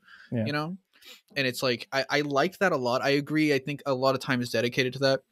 And I, to the extent actually, with what you were saying, Brian, about Catwoman, I understand what you're saying, and I think that that's a fair point. I thought that the Annika stuff was fine. It didn't bother me because it showcased, I think, a perspective in Gotham that I think a lot of Batman media hasn't had, and that's the lower level. Like Selina is essentially a surrogate for the system is broken, and I know people who are a victim of the system. I myself am like she isn't exactly a victim of the system, but like because she's surrounded by it, yeah. And her character and her story is to be empathetic to the people who are victims of the system, you know, because Annika was to help show that to Bruce too. And without that, I don't think that message would be as clear, you know, because otherwise, if she tries to give that speech about privilege to Bruce, it's like you're fucking Falcone's daughter, you know. It's like it's very difficult to buy that believably if you don't have the connection. And I also, maybe I'm just a sucker, but it reminded me of Year One, where Year One she has that kid that kind of follows her around. You know, I kind of wish it was her. Yeah. Instead, I'm just uncomfortable with the idea of of what that child does. No. I kind of like, not even that she would be a child. I wouldn't like that she would be a child, but like the idea that I wish it was the character. Yeah. I forget the character. I forgot the character's name too. Yeah. No, I totally understand. But you know what? That's an interesting. Yeah, no, but like here's the thing: is that I now have a different perspective on it, and I can see that. Like, I still have like some issues, but and you're saying people can have peaceful everybody has to agree with me because I'm the YouTuber. Yeah. All my opinions are facts. That's what I always say. Man, I just think the movie's we broke unique. Bread. We broke calzones here. We all love the calzone. Brian, you've eaten the calzone. Yeah. No, I haven't. I know. That's yeah. You'll get there one day. We all get the perspective. We got the calzone lover, we got the calzone hater, and the calzone not knower. Yeah, the middle ground. A noble, very important. Schrodinger's calzone. Yeah. I love that this is how we end our really actually like poignant discussion about Zoe Kravitz's character and what this plot. And then we have to remind people that this is pure slot. Yeah. Pure slot. This podcast is a joke. Yeah. Anytime we get a little bit smart, gotta knock it down. Yeah, exactly. Yeah. I gotta say, I like the way she fights too. I mean, a lot of people said it from that sneak peek, but that was a nice little fight scene. And then he shuts her up. This is towards the end when she's going after Falcone. She's wearing her first appearance outfit from year one. That's the exact same outfit. It's what she wears it when she first shows up in year one. Oh yeah, that's right. Like the kind of strapless thing and then like pants. Like it's a spitting image. It looks amazing. It's so fucking cool. Has Selena always been Falcone's daughter? Because I know that's a thing. No, that's a Long Halloween thing. I think that it depends on the canon and stuff, but I think Long Halloween made it like popular. Dallas and I both went, ooh, yeah. when they revealed that, yeah, it's cool, and it's just kind of a synchronous. I don't know if it was necessary, like to be honest, because I like that she scratched him. Yeah, but then they did that. Wait, okay, is he dead though? Yeah. So he goes. I'm like, I don't even get a scar. Fuck. Yeah. But Falcone always dies. I'm just upset that Al Pacino's not going to be in the rest of the movies. You know? Oh yeah, Al Pacino. Al fucking Pacino. At least we got former disgraced governor Andrew Cuomo doing his part. As the Penguin. Yeah. He's going to be Maroni. Watch. Oh jeez. I'm interested to see if they do Maroni, like if he's going to show up, or if they're just kind of going to move into big villain stuff. We're kind of getting ahead of ourselves and stuff. We are. Sorry. The spy scene was really fun. Spy scene was great. I had a good time with that. Yep. Yeah. The scene where they kind of like meet up. Yeah. And they have the fight. That was great. They visually like what I was talking about in my video. What happens in between the spy scene and the You Got a Lot of Cats scene? Stuff happens between there, right? The fight scene. Yeah. Which fight scene? The one with Batman and Catwoman. Yeah, like he shows up after the You Got a Lot of Cats. No, they go back to the apartment and she's gone. Yeah. And then they have the cat. And then they find out about the chief who's dead. Yeah. Yeah. But then what happens between that and the spying in the club scene? Spying in the club scene's before that. Oh. Is it? No, just kidding. It's not. Just kidding. No, it's See why I say it's hard to remember this movie sometimes. It's I don't know. For me, it's just hard. It came out yesterday. I know, and I have the memory of a 20-year-old. The Chief Rojas dies. No. Batman goes and investigates. Not Chief Rojas. That's from the Batman 2004. That's from the God damn it! I was gonna catch you on. God you did it. You did it, motherfucker. The commissioner. So they go to her apartment, find out the commissioner dies. Batman goes to Gordon, see the commissioner's, inspect the commissioner's body, and then they go back to Catwoman and they do. And then that's when they introduce La Rata Alada. That's when they La Rata Alada. I love that. You are sorry. No, not Laura. It's El Rata Alada. Yeah. You are El Rata. You are El. Right. I forgot. I really like that. That's a really fun that's fun. I like the framing of Rat with Wings because it's like there are a lot of things with wings in Batman lore. Yeah, there's a lot of things that it could be. Yeah, because it could also because I was thinking about this because like we were hoping for like Court of Owls, right? Like we were talking about that. We were hoping like some kind of tease of them. Yeah, that could still be a thing. Very easily. That could be like the second movie could come out and be like, yeah, also the Rat with Wings it's an owl or some shit. You know, that could be some like I thought it was gonna be Gordon for a second when they talked about it on the rooftop. I was like, it's gonna be Gordon. It's gonna be Gordon. But then the spy scene happens. Spy scene's very fun. Yep. I like that quite a bit. That's gonna be a fun scene to rewatch. The sleazy DA. Very sleazy DA. All those people. When he's like, "Oh, you want to get a ride home? Or not? I guess. Okay." Oh, yeah. Like, okay. All right, dude. And then we go. Then we go to the mayor's funeral. Right? Oh, the cufflinks. I like the cufflinks. That's a small moment. Small little character moment. Was a good thing. Which is the cufflinks? Yeah. Alfred's like, "Do you forgot your cufflinks?" And Bruce is like, "I can't find." And then Alfred gets him his, and he's like, "You're not a Wayne. You shouldn't have these." Yeah. And it's like that's a nice. Dude, that was such a fucked up line. I know, and I loved it. Every single movie has had this line to Alfred, like, "You're not my dad." It's been in the Nolan movies. I don't remember that plot in the Nolan movies at all. I mean, he's like, I don't. What the fuck? Not like a line. I'm saying like exchange between them. I think in and Rises, right? There's like a line he says. But it's not like oh, you're not my father. Stop acting like my you're father. not my dad. I thought there was a line like that. Maybe I'm wrong. I don't remember. I mean, I know it's in Lego Batman. In forever. It's in the Lego Batman movie, and it's also in this, I guess, because he says it's also in Spider-Man. It's also in Spider-Man. It is also in Spider-Man. Yeah. You're not my dad. You're not my dad. Then we get to the funeral.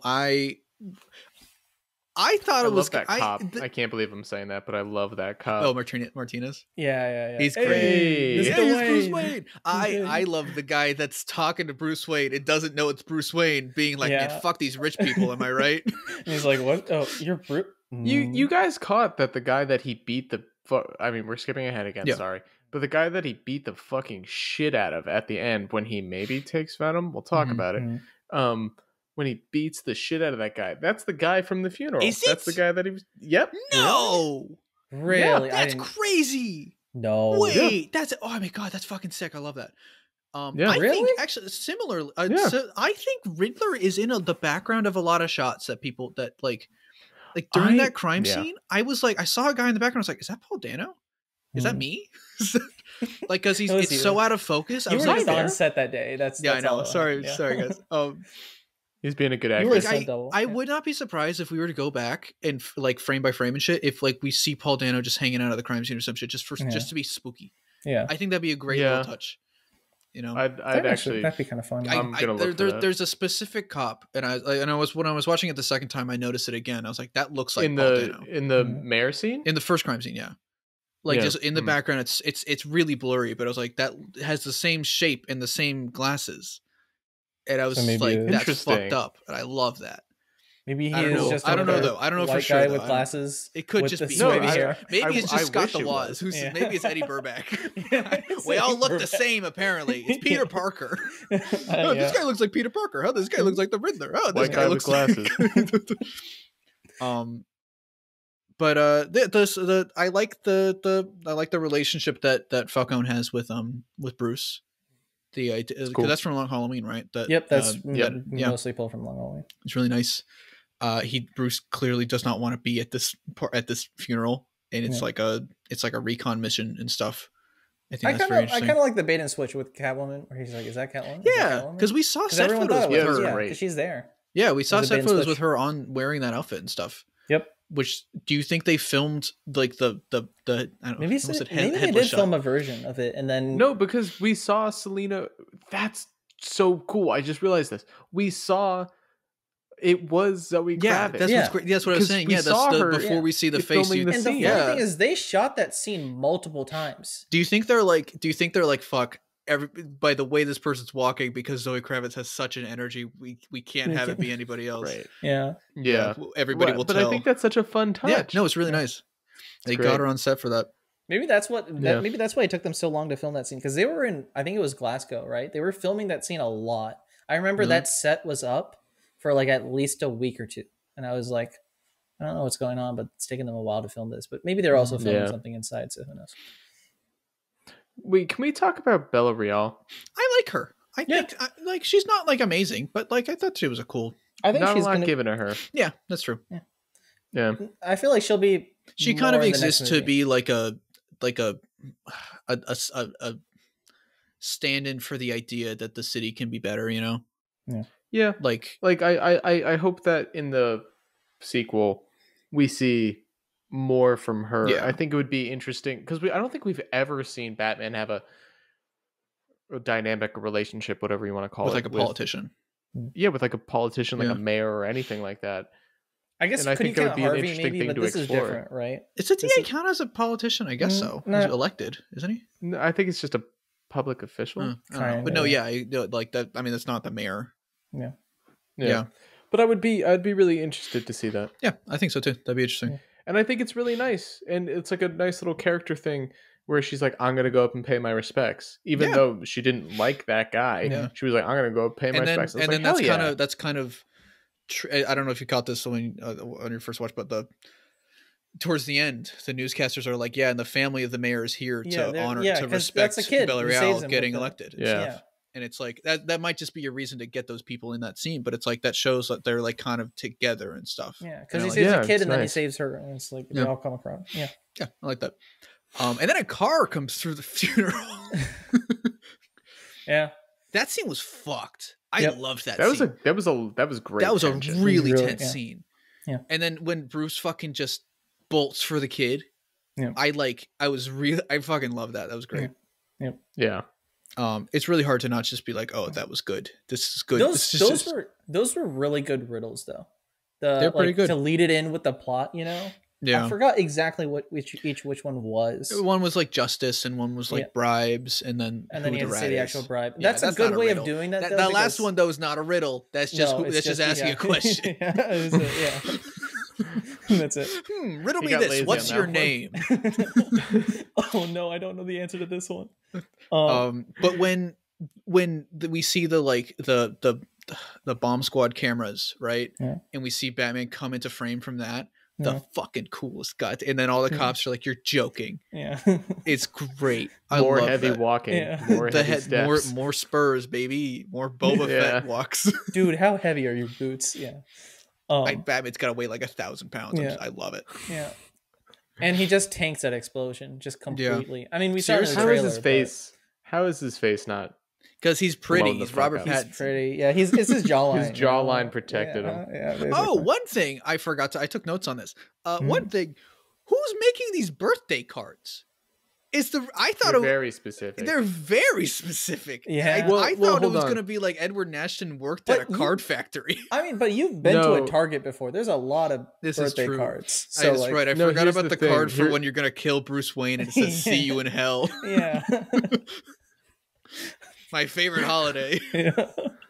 No, but for the cards, this is actually because I can talk about it now.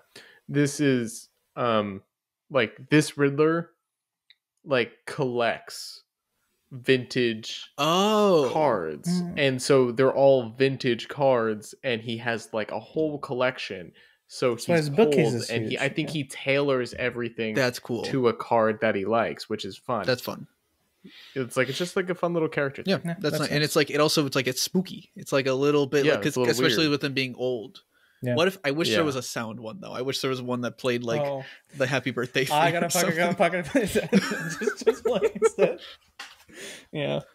And then the scene the if you got that reference, ringing. Good for you, by the way. Was that a EZA reference? Forest Fire one. That's a good one. Yeah. The phone ringing freaked me the fuck out. The fact that it was ringing for so long, I don't know. It was just like it was disturbing. It's gotta be just him calling multiple times. No, right? I don't think that. Yeah. Because it never stopped. There's like, what the fuck? Dude, Batman, pick up already. Jesus, my phone's gonna die. My phone bill's crazy. These billionaires are making the phone cost too much. Yeah. How did he stream that phone call? I want to know that. Oh yeah, because we could use that maybe for something. Yeah, we can go live on my phone. FaceTime. Yeah. Yeah.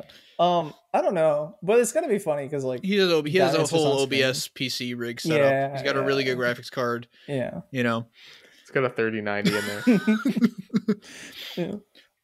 But R.I.P. the DA. Not really, but yeah, I guess. Rest in pieces. Not really, because Gil Colson. Pieces. Yeah, his head blew up, so he's in multiple pieces. Yeah, yep. I don't want to take credit for this tweet. I don't know who said it, but I love the idea that I can't remember the actor's name for the life of me, but Gil Colson is married to Maggie Gyllenhaal, who was in The Dark Knight as Rachel.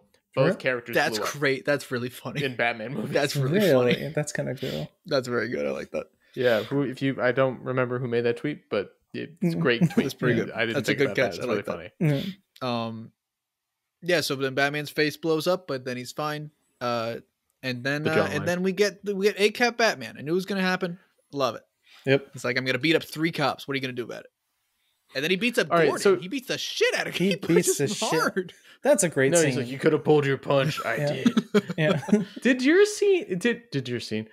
theater laugh when Gordon takes Batman over and they're like whispering to each other? Our entire theater was laughing during that whole entire time. Funny? Because it kept up. It's kind of silly that they're so close to each other. Yeah, because they look like they're about to kiss. Yeah. No, but it's the idea that like they're like. Because it would cut from them talking and like being like a little like stern, like trying to act stern, and then it would just cut to like the wide. Yeah, and the cops would all just be watching them, and it was so I quiet. wonder if that's just the impact of cutting from an extreme close up to an extreme wide is inherently hilarious. Yeah. In any context. Yep. Yeah, I don't know. Our theater just couldn't stop laughing. My theater was laughing at really weird moments. Like it wasn't because it was the Alamo, because like it wasn't, nobody was like laughing. Yeah. But like there was one guy that was like fucking roaring in laughter at like serious scenes. I was like, what the fuck's going on here? Did your theater laugh at Thumb Drive? My theater. Mine did. My theater laughed. There was like pretty good, yeah. They were like ha. They were like it was like the funniest thing they'd ever heard. There were like 25, maybe 20 other people in my theater, but everyone laughed at the Thumb Drive thing. Thumb Drive's great joke. Thumb Drive's not great. as funny as that. Yeah. Hey, come on, why you show me that? But still pretty good. Look at it. Yeah. But yeah, we want to talk about, or do we want anything before the wingsuit? Big wingsuit scene. Yeah, the wingsuit. That's cool. That scene was cool. That scene was cool. Some of the CGI was a little weird. It was a little weird, but I don't, like it wasn't terrible. It's better than other stuff that's come out. Because it's CGI pandemic. To get the suit to come in, right? That's what. Oh no, was. It was the head tracking on the body on that weird close up. I was like, okay. But we're also, pandemic. It's hard to fucking. I don't blame. Like, here's the thing. This was like another level of like unbelievability for me, where I was like, nah, you're dead. Oh, you're talking about every bone in your body is broken. Yeah, you're talking about when he fucking dead and breaks all of his bones. Yeah, and he gets up, and I'm like, "There's no way." He's panting. He's really panting. He's having it rough. Yeah, no, it looks hurt, pulled out of Mask of Phantasm. That's what I was thinking when I saw that scene, because he doesn't have the cape, and he's just like the whole time. I was like, we were talking earlier. I wanted to save it for this point. We were talking earlier about the idea that Bruce Wayne will like take his tech that he has and keep on working on it. And Troy, you had said, well, he glides using the wingsuit. I think that this is going to prompt him to develop the technology for the cape so he can maneuver, because you can't get out of the wingsuit. Yeah. Like you can't, like you're like stuck in, like you're like a duck's, like you're like a webbed feet. Yeah. And so with the cape glide, you can maneuver more. Yeah.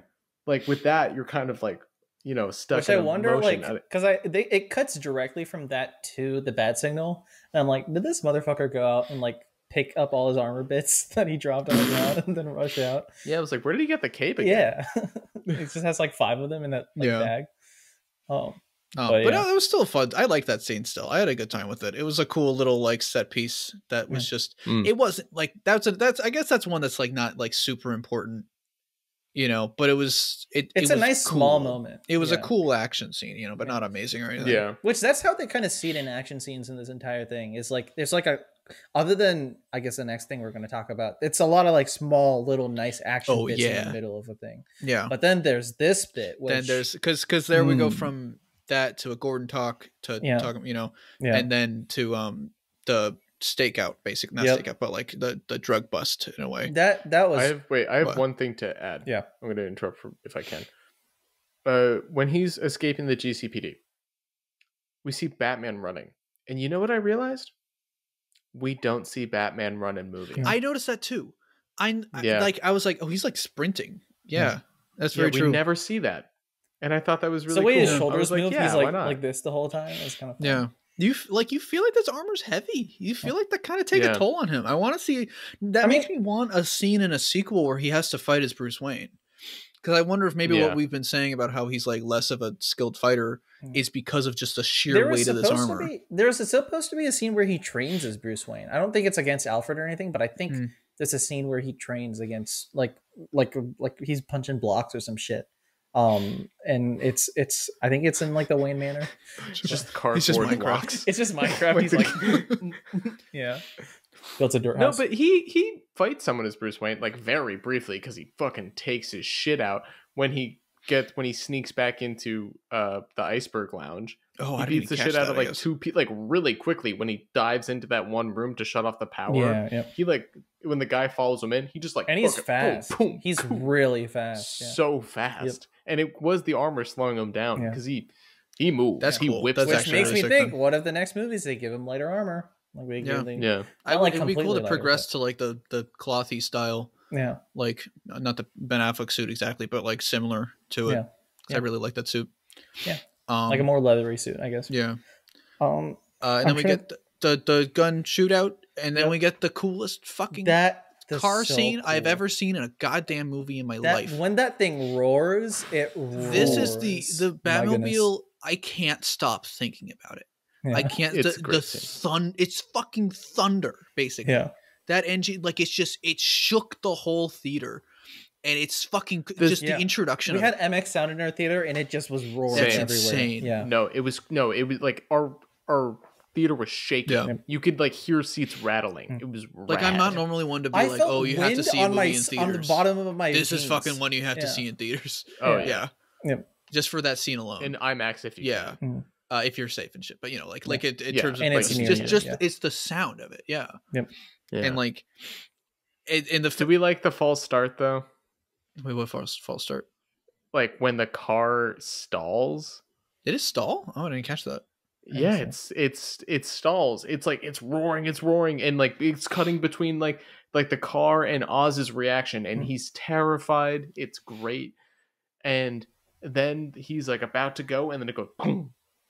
I saw that as just a fear tactic. I saw that as like I saw it as like no, the lights turned off. I saw that also as like, okay, are you scared enough yet to talk? You know? I didn't even think about it. Yeah. I saw it as another like Batman, like he's young, and because he had just finished building it through context clues at the cave. Or like it stopped. And I kind of that's what I saw it as, and I was like, we broke the tension. I didn't see it. I need to rewatch that scene. I keep saying I want more of this. I wanted more of this, but then also I'm like, the movie was too long. So I see where the flaw in my argument. But I wonder if we should have gotten more scenes with him building the car, because we got like that one. I feel like it'd be nice to see him like assemble some more pieces. Yeah, I don't know where I just got it through context because you saw it progressively getting made like in the background. Yeah. That would have been a cool, not in this movie, but like that actually would have been that's a sick idea for like a separate Batman movie where it's like he's building it throughout the whole movie. Third act is where we see the Batmobile, and you get a similar reveal of like, look how fucking cool this car is. Yeah, exactly. Because I love this goddamn car, man. Yeah. I'm buying the fuck out of every goddamn toy I see. The one that like flips up with the little wheel. I need the wheelie one. Yeah, I want the die cast one that lights up. Yeah, the thing looks it's really pair nice. that with your hot toy. Yeah, that'd be sick. Fuck yeah. They like what I know, like I've never seen a car chase in traffic before. Not to my knowledge. The Bond movies have some, right? I guess so. Not? I don't know. Maybe just because I was like, I just drove through like fucking 12 city blocks to get there, and it was stressful in traffic and shit. And then I see a car chase in traffic. I'm like, I want to do that. That's gonna be me after just like me. I'm driving home, and then the Penguin's gonna ram into the back of my car. Yeah. People were complaining about thinking Batman killed people in the car chase. And I saw some people say that too. I say the same thing about the Nolan movies. Yeah. If it's not a confirmed death and it's just a matter of like, oh, crazy action scene, realistically someone would die, you know? I don't think it's a huge deal with the character, you know? Yeah. Something like BVS. I don't even think he did anything though. It was just a matter of cars flipped over. Cars and, like, flew, big explosion. Yeah. But in like Dark Knight had the tumbler going over like thousands of cars in traffic, right? Those people are dead, but they're not dead. You know. Also, like the Penguin would have maybe died, right? Yeah, when that car flipped over like that. I'm of the belief, because BVS explicitly says that Batman kills people, and so now we have to believe that his intention is to kill people in these scenes. This Batman is explicitly like, I don't kill people, don't kill people. Yeah. So now we can. This felt like a response to the BVS scene. Yeah. In a lot of ways. In a way, yeah. Because it did a lot of the same stuff, but it just did it different in a less horrendous murder fashion. Yeah, like Batman like goes off on a diverging path and has to like turn around and come back. That's true. In the way that he does it, like it's very similar. We're probably going to see him add gadgets on that I just think that any car action scene with explosions are going to be like, somebody died, you know. It's in the fashion of just like, you just kind of have to suspend that disbelief during those sorts of scenes, you know. Dark Knight did it, Batman Begins did it. That's just how action scenes are, I think. Because action scenes, you want the biggest, baddest explosion for fun's sake. You know, that's just my perspective on it. I think the fact that they did that, like the Batmobile coming through the fire practically, so goddamn cool. That's really cool. It's so cool. I love that. I mean, I'm sure they touched it up digitally in some aspects, but like the doing jump, it practically, it's crazy. It's crazy. Like And they hold on that shot from the trailer with him on the fire for longer than I was expecting. I loved that the whole time. Like I was expecting it to be basically the same as the trailer, but it's like you see him walk from there to there, and it fucking hits right, and I love it. Everyone in my theater was like, "Oh, it's such a good like scene. I know in other theaters people were like cheering for that, which seems like the right moment to do that. And then we get Penguin Waddle. We get the best interrogation scene in the world. I love that. It's so fucking funny. It's so chaotic. Doesn't anyone know Spanish here? It's like the worst Spanish I ever heard. La. It's so, I don't know. I think it's really fun. Do you guys not know a reference between L and La? It's like, yeah. I just love this. I felt hard dumb in the theater for not catching that. Like I genuinely, I'm like, see, I never learned Spanish, so because I took 3 years of Spanish and I didn't catch that. So, I took French, baby. Yeah. If it was Le Rata Alada, I would have been like, oh, that's a good R. Yeah. I think I caught it. You did, but look at you. You're so smart. You're the Batman. You're smarter than the Penguin. You're smarter than me. That's not a surprise. No, I think I'm just as smart as the Penguin. You are. He was like, yeah. Oh no, am I the Penguin? Oh no, no. I do kind of like the site that he goes, because he goes on the site that everyone else was going on, and that's a real site, baby. Yeah, that's a real site. Which that's in the credits. I do have it open on another tab. Yeah. I was kind of like looking at it before. Yeah. We can talk about that after we go through it and stuff. Cool. And then the orphanage, right? No. Yes. They go to the because I like that they didn't stall that. I felt like for a second they were going to stall that, and then Gordon's like, "No, let's go." All right, and then they just went to the next thing. So that was nice. I fucking love the decision that they do with the Waynes in this movie. Like it's what I was asking for. It's the perfect use of like the Telltale idea. It's Granted, a Telltale good went medium further with it between Telltale and normal stuff that we it's like Thomas Wayne fucked up. Yeah, you know, and I think that's exactly the reality check that Batman needed. It's not like this permanent, like, oh, my father was involved with this his whole life, you know, but it's that their deaths are inherently related to a major character flaw or a major mistake that they made, and they're not saints and perfect and stuff. Yeah. And then that in turn leads to him having to recontextualize his whole mission, recontextualize vengeance, and then we get the scene at the end and you buy it even more. And I love that. But not in a way that they're just straight up criminals, because it's not like that. Thomas It's Wayne more nuanced. Made a mistake, but it's more nuanced in a way that it's this nice blend, and I really like that. Really helps I used to like the other, because like I guess you can have the interpretation from this that Falcone killed them, but it's even like Alfred says it, like it could have just been some thug. We can never know for sure, and I like that. I feel like leaving that open ended allows Bruce to focus on something else. I actually agree. I disagree. I think the fact that it's not, because I didn't buy it as open. I must have missed that when Alfred said that. I thought of it as open. I think the fact that it's about it not open ended, because I didn't see it as open ended. Yeah. I think that makes it even clearer that Bruce has to like drop it. Basically, Bruce has to cut it out of his mission in a way, not cut it out, but I don't know. Do we think it's open ended? I kind of did, but Brian, do you? Because I assumed it was just. I don't think that Falcone himself pulled the trigger or anything. No, yeah, it was just like, Joe, chill. Because I never cared that like the mystery, quote unquote, of who killed Batman's parents. I forgot that that's like a deal. Yeah, I always assumed it was solved immediately. Yeah, I guess in this one it's unsolved, and I think it works for this. But it's like I don't think we need to find Joe Chill in the next movie.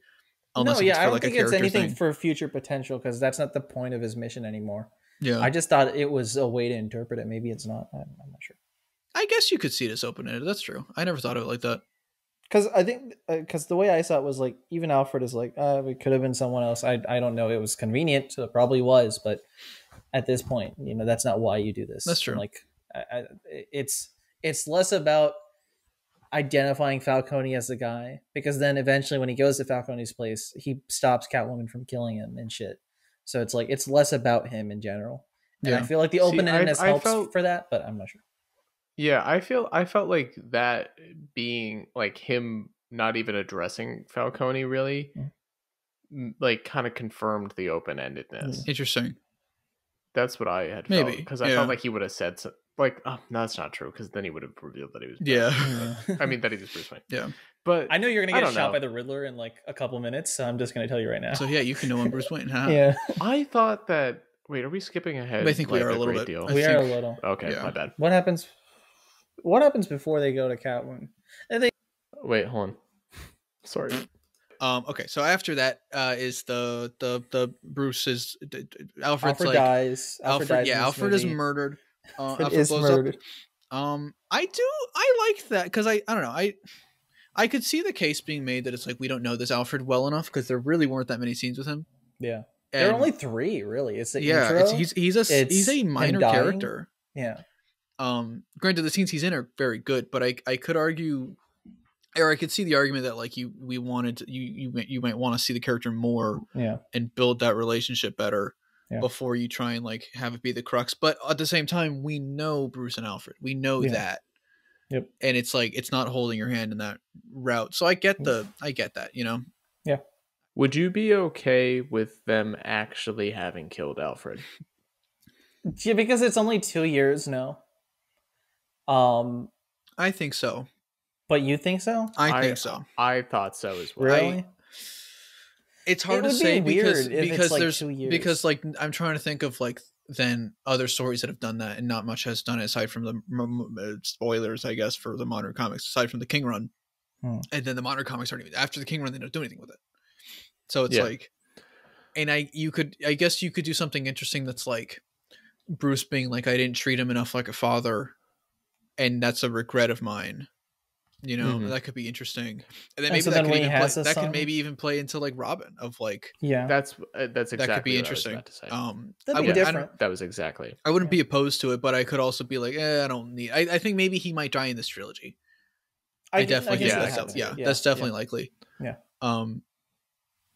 But were we talking? Was it? I'd be apprehensive to it. That's what we were recording when we were talking about the editing of that scene, right? What you were talking about? Yes, we were. I think so. Yeah, I can't remember if I responded to it or not. And my shit takes. Your shit because you hate this movie. Yeah, I hate this movie so much. Yeah. I think I would have been apprehensive to it if he had died, and maybe over time I'd be like, okay, no, I get it, but it's fine. It's fine as it. And then we get the conversation comes later. Shit, what happens after that? Bruce fucking he looks at clues and we get a shirtless scene. Yeah, and then hell yeah. Everyone's gonna complain about that scene because they're like, "Why is he writing on the floor? It's so edgy." But like, because he's rich. Yeah, he can clean he's it. A visual learner. Yeah, why are we judging him? I actually like that it wasn't like they very easily could have been like, oh, it's like a holographic tech to view all the clues, but no, he just fucking drew on the ground. I like that. It's spray paint. Yeah, the white. It's great. Like it's paint. Like I noticed somebody said this. I read something, I can't remember who. Somebody was like, "This is a Batman that like has this crazy text, but also uses like big fat briefcases, these. It's very grungy tech in a way, and I really like that. You know, I like the idea that he locked his parents' room. That's interesting. I do too. To like preserve it, for like 20 years too. Yeah, that's crazy. Yeah, and then from there, Selena is the one thing. Selena uses the contacts to like find Batman again, right? Yep, and then they she's go like, and I like that. That's a nice thing. But then I'm like, wait, how does she know he's looking at this? And also, how does that contact still in that sink? I don't know. It's not. No. She brought it home. Oh, she brought it home. That's right. That's right. There was a cat. Because the cats are there. You're right. And I think she put up a sign there, and the cat was nudging the sign. Gotcha. And that's what. And Bruce I think that she talked into the mic, and he actually talked back. Gotcha. I think that was the thing. Yeah, that makes more sense. But the thing about it, though, that makes me go, I don't know. My AirPods died pretty fast, so how the fuck is that? It's Wayne Tech. That my camera still works. It's Wayne Energy Tech. Yeah, that he has to share with the rest of the city. The power of Bruce's busy. Rage. That's the power source. Yeah, it's powered by his abstinence. Because he doesn't have sex in this movie, right? He kisses, but he doesn't have sex. So the Dallas Brigade continues, I guess. The Dallas Brigade. Yeah. But that's sunset shot. That's pretty. It's a pretty scene. Pretty. It's great. And then they kiss, and that's going to be everyone's banner. That's a pretty for like scene, and also the shots are pretty. because Robert Pattinson. And I mean, you have take. I mean, we know Ben Shapiro has takes on it. That's what I'll say. Oh yeah, because they say the word line. privilege, so it's a woke the movie. Line. Oh my god, it's crazy. What's so wild about that whole shit? I saw people be like, "It's a movie with light wokeness," like trying to like. No, it is not. And this is again, you guys know me. That's a good thing. This is an extremely political movie. Yeah. In a lot of fashions, but those people will say that it's lightly woke because of they're definitely the buzzwords. Their definition of woke really is just if there's a gay character or a woman, basically. It's fucking ridiculous. I think so many of them are just trying to ignore the fact that basically if Ben Shapiro doesn't like your movie, you made a good movie. Yeah, basically. Because he also made a movie of his own, and oh boy, yeah. But yeah, that was very pretty, very pretty shots. Very pretty. And then Riddler's latest about the Waynes, baby. Yeah, baby. And that's we talked about Martha being in Arkham. Right? Yeah, brief. That's cool. That's also worth one, right? That's spoiler free. We didn't do it in the spoiler free. No, we didn't do it in the spoiler free. No. Oh, no. Okay. Yeah. I feel like we would have caught. I just remember. I would be on that. Yeah. I would be on that. Yeah. That's. I think that's from Earth 1, right? That is from Earth 1. That is from Earth 1, but it's also in other comics, I believe. Because I remember seeing that noticing in my second watch through, I was like, whoa, what the fuck? Yeah. Are we not going to get Kate Kane? Yeah. Probably for the best, because not a big fan of the character. I'm sorry. They're doing not great Batwoman stuff on other shit, anyways. Like, well, not the same, but So reporter. So Riddler is like Thomas Wayne had this reporter killed because a reporter also caught them when trying that to cover showed up info. I was like, I turned to Dylan and I was like, fuck, the Riddler's a video essayist shit. So that's what it was. He has 500 subscribers. I'm just saying, if you're a video essayist and you have less than 500 subscribers, you're not as good as the Riddler. Yeah, no. God damn it. Yeah. Brian really is the Riddler. Yeah. But the reporter was Edward Elliot. Yes. Yes. Yeah. Edward Elliot. Yeah. That's Hush's grandpa. That's pretty. That's a nice. I wonder if and then they even say the word Hush. Really. So what you're saying is Hush is going to be an infant? Is what you're telling me? Because Edward Elliot is a grandpa, so his son would be like Bruce's age. Well, he could have just been born. He could have just been working. Probably. They could have also just connected them, and he's Thomas Elliot is probably just his son. Yeah. Yeah. Thomas Elliot is. Yeah. Yeah. That's what I assume. Yeah, so I guess no, I'll talk about it later. But the big Hush thing. I think I feel like we were talking about this off screen, or like during our little break. I believe that this movie is like it puts these little hints of things to be so that if they decide to continue them in the future, they can be like, hey, we planted the seeds here, that big Hush thing. Like I think that chemical being maybe venom or just adrenaline. That guy maybe being a Robin. Like they've planted these ideas, and then later if they're like, yeah, we do want to do Bane, that's a Venom, Yeah. I think that's all it is. That makes sense to me. Yeah. I like it. Yeah. That's like a fun Easter egg. Yeah. Yeah. And I think Hush would be an interesting villain for the second one. I don't like Hush. Yes. I hate Hush. But Paul Dini Hush is good. Heart of Hush is a good book. I never read that. Very much recommend that one. Fuck Hush, Jeff Loeb Hush. Fuck Batman Hush. The Heart of Hush is very good. I actually really enjoy that. That's the one where they actually. Loeb wrote that? Jeff Loeb wrote Hush. I thought Jeff Johns wrote that. I don't know why. Either of the Jeffs wouldn't be good, but Jeff Loeb wrote that one. Yeah. Okay. Yeah. Why are they both spelled? Yeah, why are they both spelled? I just noticed. We don't trust Jeffs. Yeah. We don't trust Jeffs. Yeah. If you're watching this and your name is Jeff, we got our eyes on you. Yeah. That's what I'm saying. We got our bat signal on you. You have a bad history. Yeah. But Heart of Hush is really, that's where they do the Thomas Elliot like turns himself into Bruce Wayne stuff, which I think that would match the tone of these movies. I think if they were to do that, that would be really interesting. I can see. I'd like to see how they do. Then Rob would play against himself, the only actor that could compete against him. Yeah. They would actually never cast the actual Thomas Elliot. It would just be that would be kind of sick. Guy looks actually. Like Bruce Wayne He's the just whole time. Yeah, stitches on his face. Yeah. But sorry, I'm going through my notes. We talked about the Wayne stuff. Anything else you want to talk about that? Not really.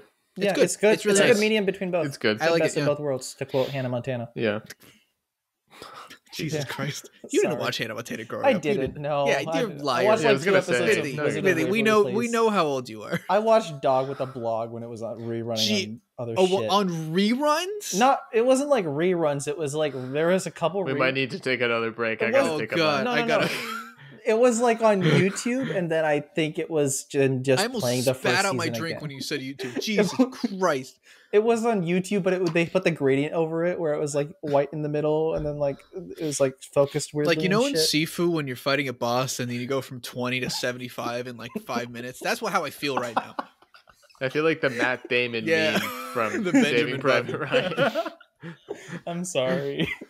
But yeah. Yeah, and so then from there, Bruce goes to the club. He goes to talk to Falcone, and then we learn, we learn a lie, which I think my one, and I talked about in the spoiler-free stuff. I think my really only issue is we learn about Falcone's like, your dad had this guy killed.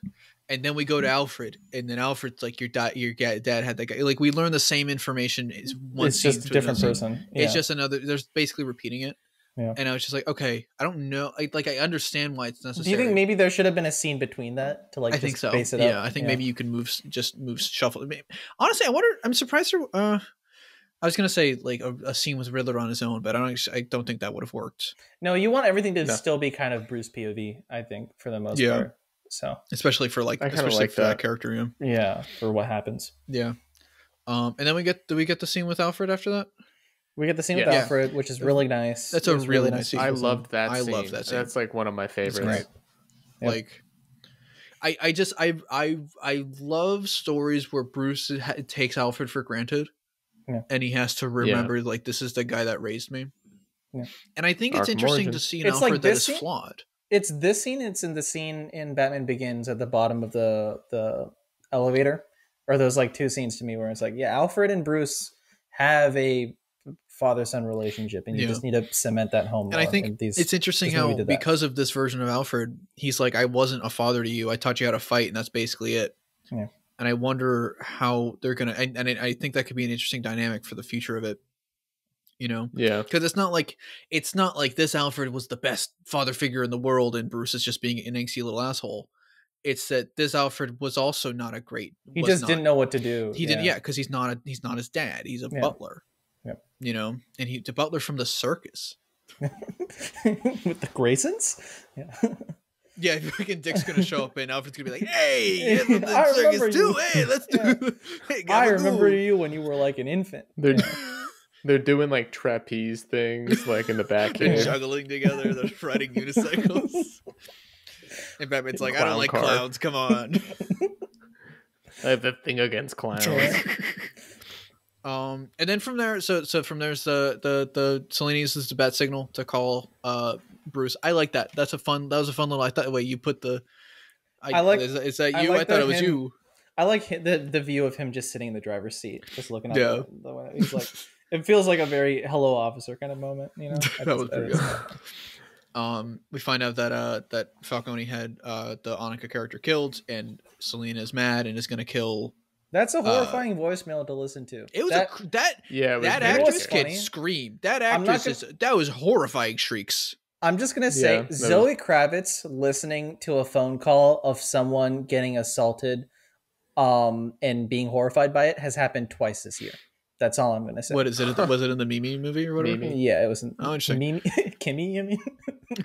Oh, Kimmy. Sorry. Why did I think it was Mimi? Mimi? Why did I think it was Mimi? What the fuck's wrong with idea.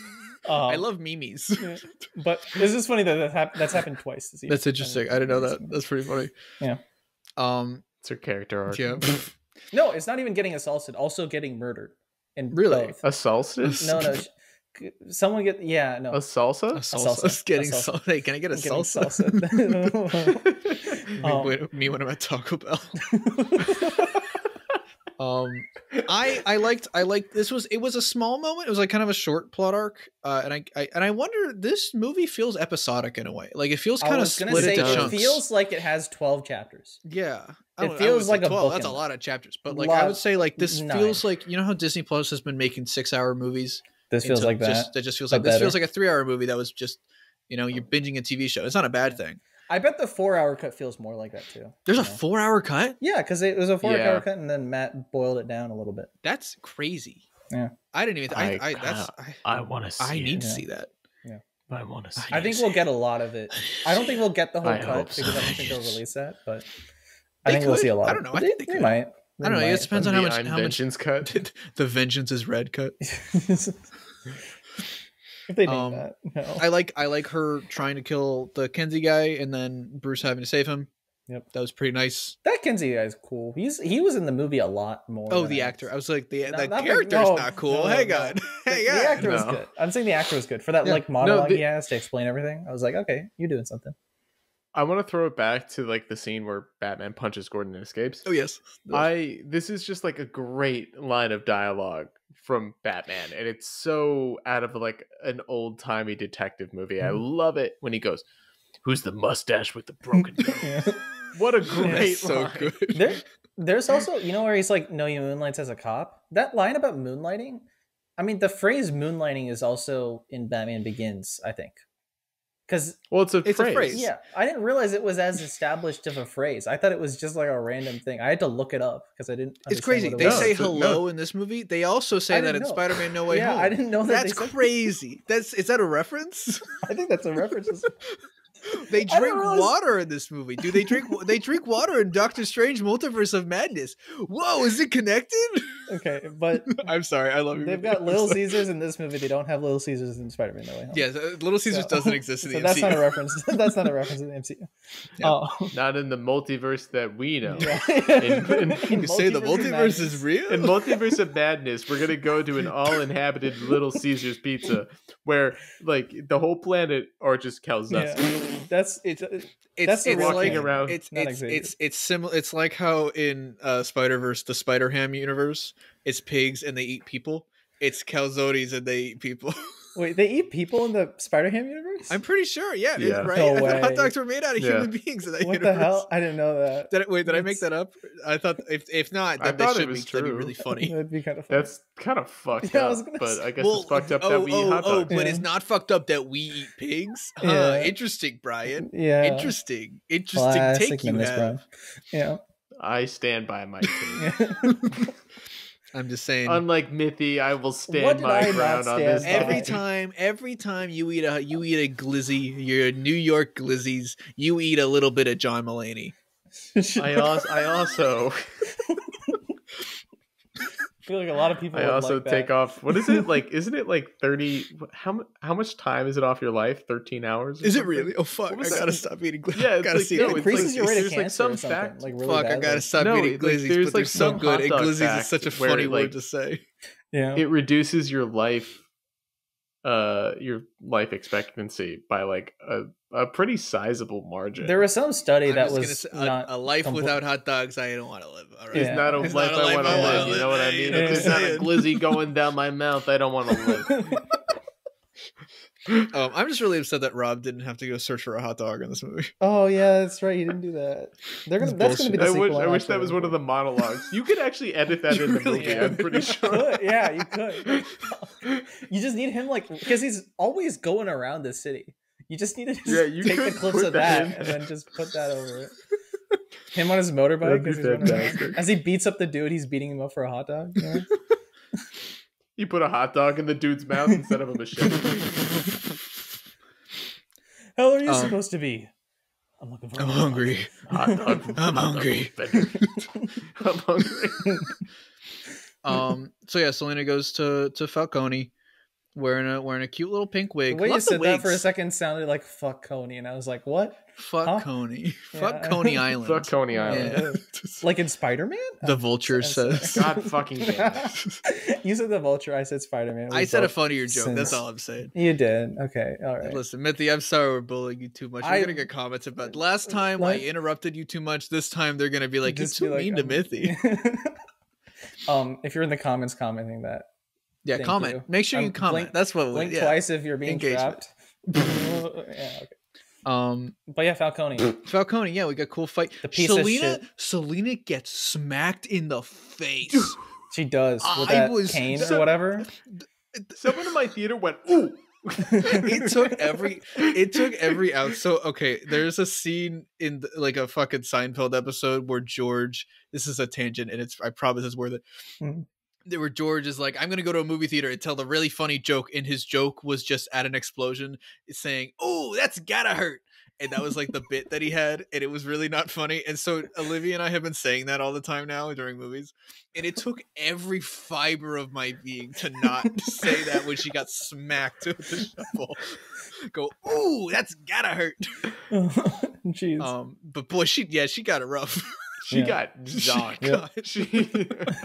I'm surprised she didn't like turn around. She like flips around and there's like a cartoon size welt. Of like a Looney Tunes, like a 360 pirouette. Yeah, because of the force.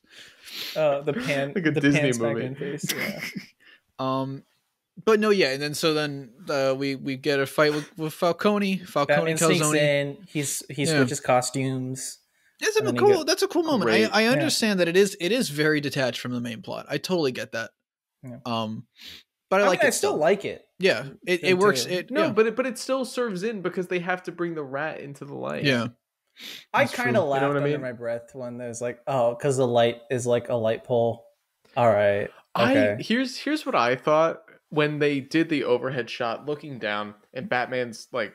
Either holding Falcone, whatever, or like just directly next to him, and there's like the light is creating the circle around them. I for sure thought for some fucking reason, because it was still up in the air, like did he kill his parents? I for sure thought it was gonna like do like a slight like frame cut to like maybe like his parents. Yeah, I thought that too. That's the shot. Yeah. And then he like looks up and it's like under the light, and I was like, "Oh, light." I was doing the stupid. Yeah, thing. I was doing the Marvel thing, and it turned out to be a good thing. It was. I was doing the white pearls thing. Yeah. Yeah. I thought that was cool because Riddler lives there, and like. How did Batman not fucking check there? Where were all these photos being taken? If I was Batman, I would have. I thought it was weird. Why didn't he go and check that angle? I never considered that Riddler took the. Maybe I'm dumb. I never considered that Riddler took the photo. I also thought someone else took the photos. I thought it makes sense. I thought Why that would was they some have other sent them to the news station or something, right? I assumed that it was like some other private detective that was paid off or something, and then I don't know. Yeah, maybe that's true. That's a good point. That's fair. Yeah, I checked. Like like why wouldn't you like? All right, because all the incriminating evidence is out of that exit of the Iceberg Imagine Lounge. if they did do that though, like in the middle of him like cooking up the fucking trap with the rats. Batman shows up. He's like, "Yo, get the fuck out of here!" Hey, you got a bat there? That's pretty cool. I like bats. Yeah, that's my thing. And so Batman crashes through the window like an absolute goon. And then he kicks in the door. And he beats me up. And then they find... he finds you. You're making your video. I'm like, Spider-Man. There's the Pete Davidson tapestry in the wall. His house is fucking creepy. Yeah. That was great. I love that. Bits of that guy slips in through the door. He doesn't open it all the way. Were there any Carrey? He slips in. Were there any Carrey references in there? I feel like there was. I wonder. Jim Carrey. Oh, Jim Carrey. I thought you were talking about the Stephen King thing. No, I was talking about Carey Mulligan, the actress. No, were there any references to like Forever, Batman Forever? No, but I know. I this isn't a reference to Forever, but the fake ID, one of his fake IDs is Patrick Parker, and that's another one of his aliases in the comics. Okay. Yeah, it's pretty cool. I thought that was an Easter egg. I just didn't know. I'm assuming there's probably some shit in there. There's that shit is. There's no way that they did. Yeah. I mean, there's a ton of Easter eggs. There's like I know one place is on Miller and Moore Street. I was like, oh, okay, that's pretty good. Alan Moore saw that and he just left the theater. Actually, he wasn't in the theater in the first place. Let's be honest.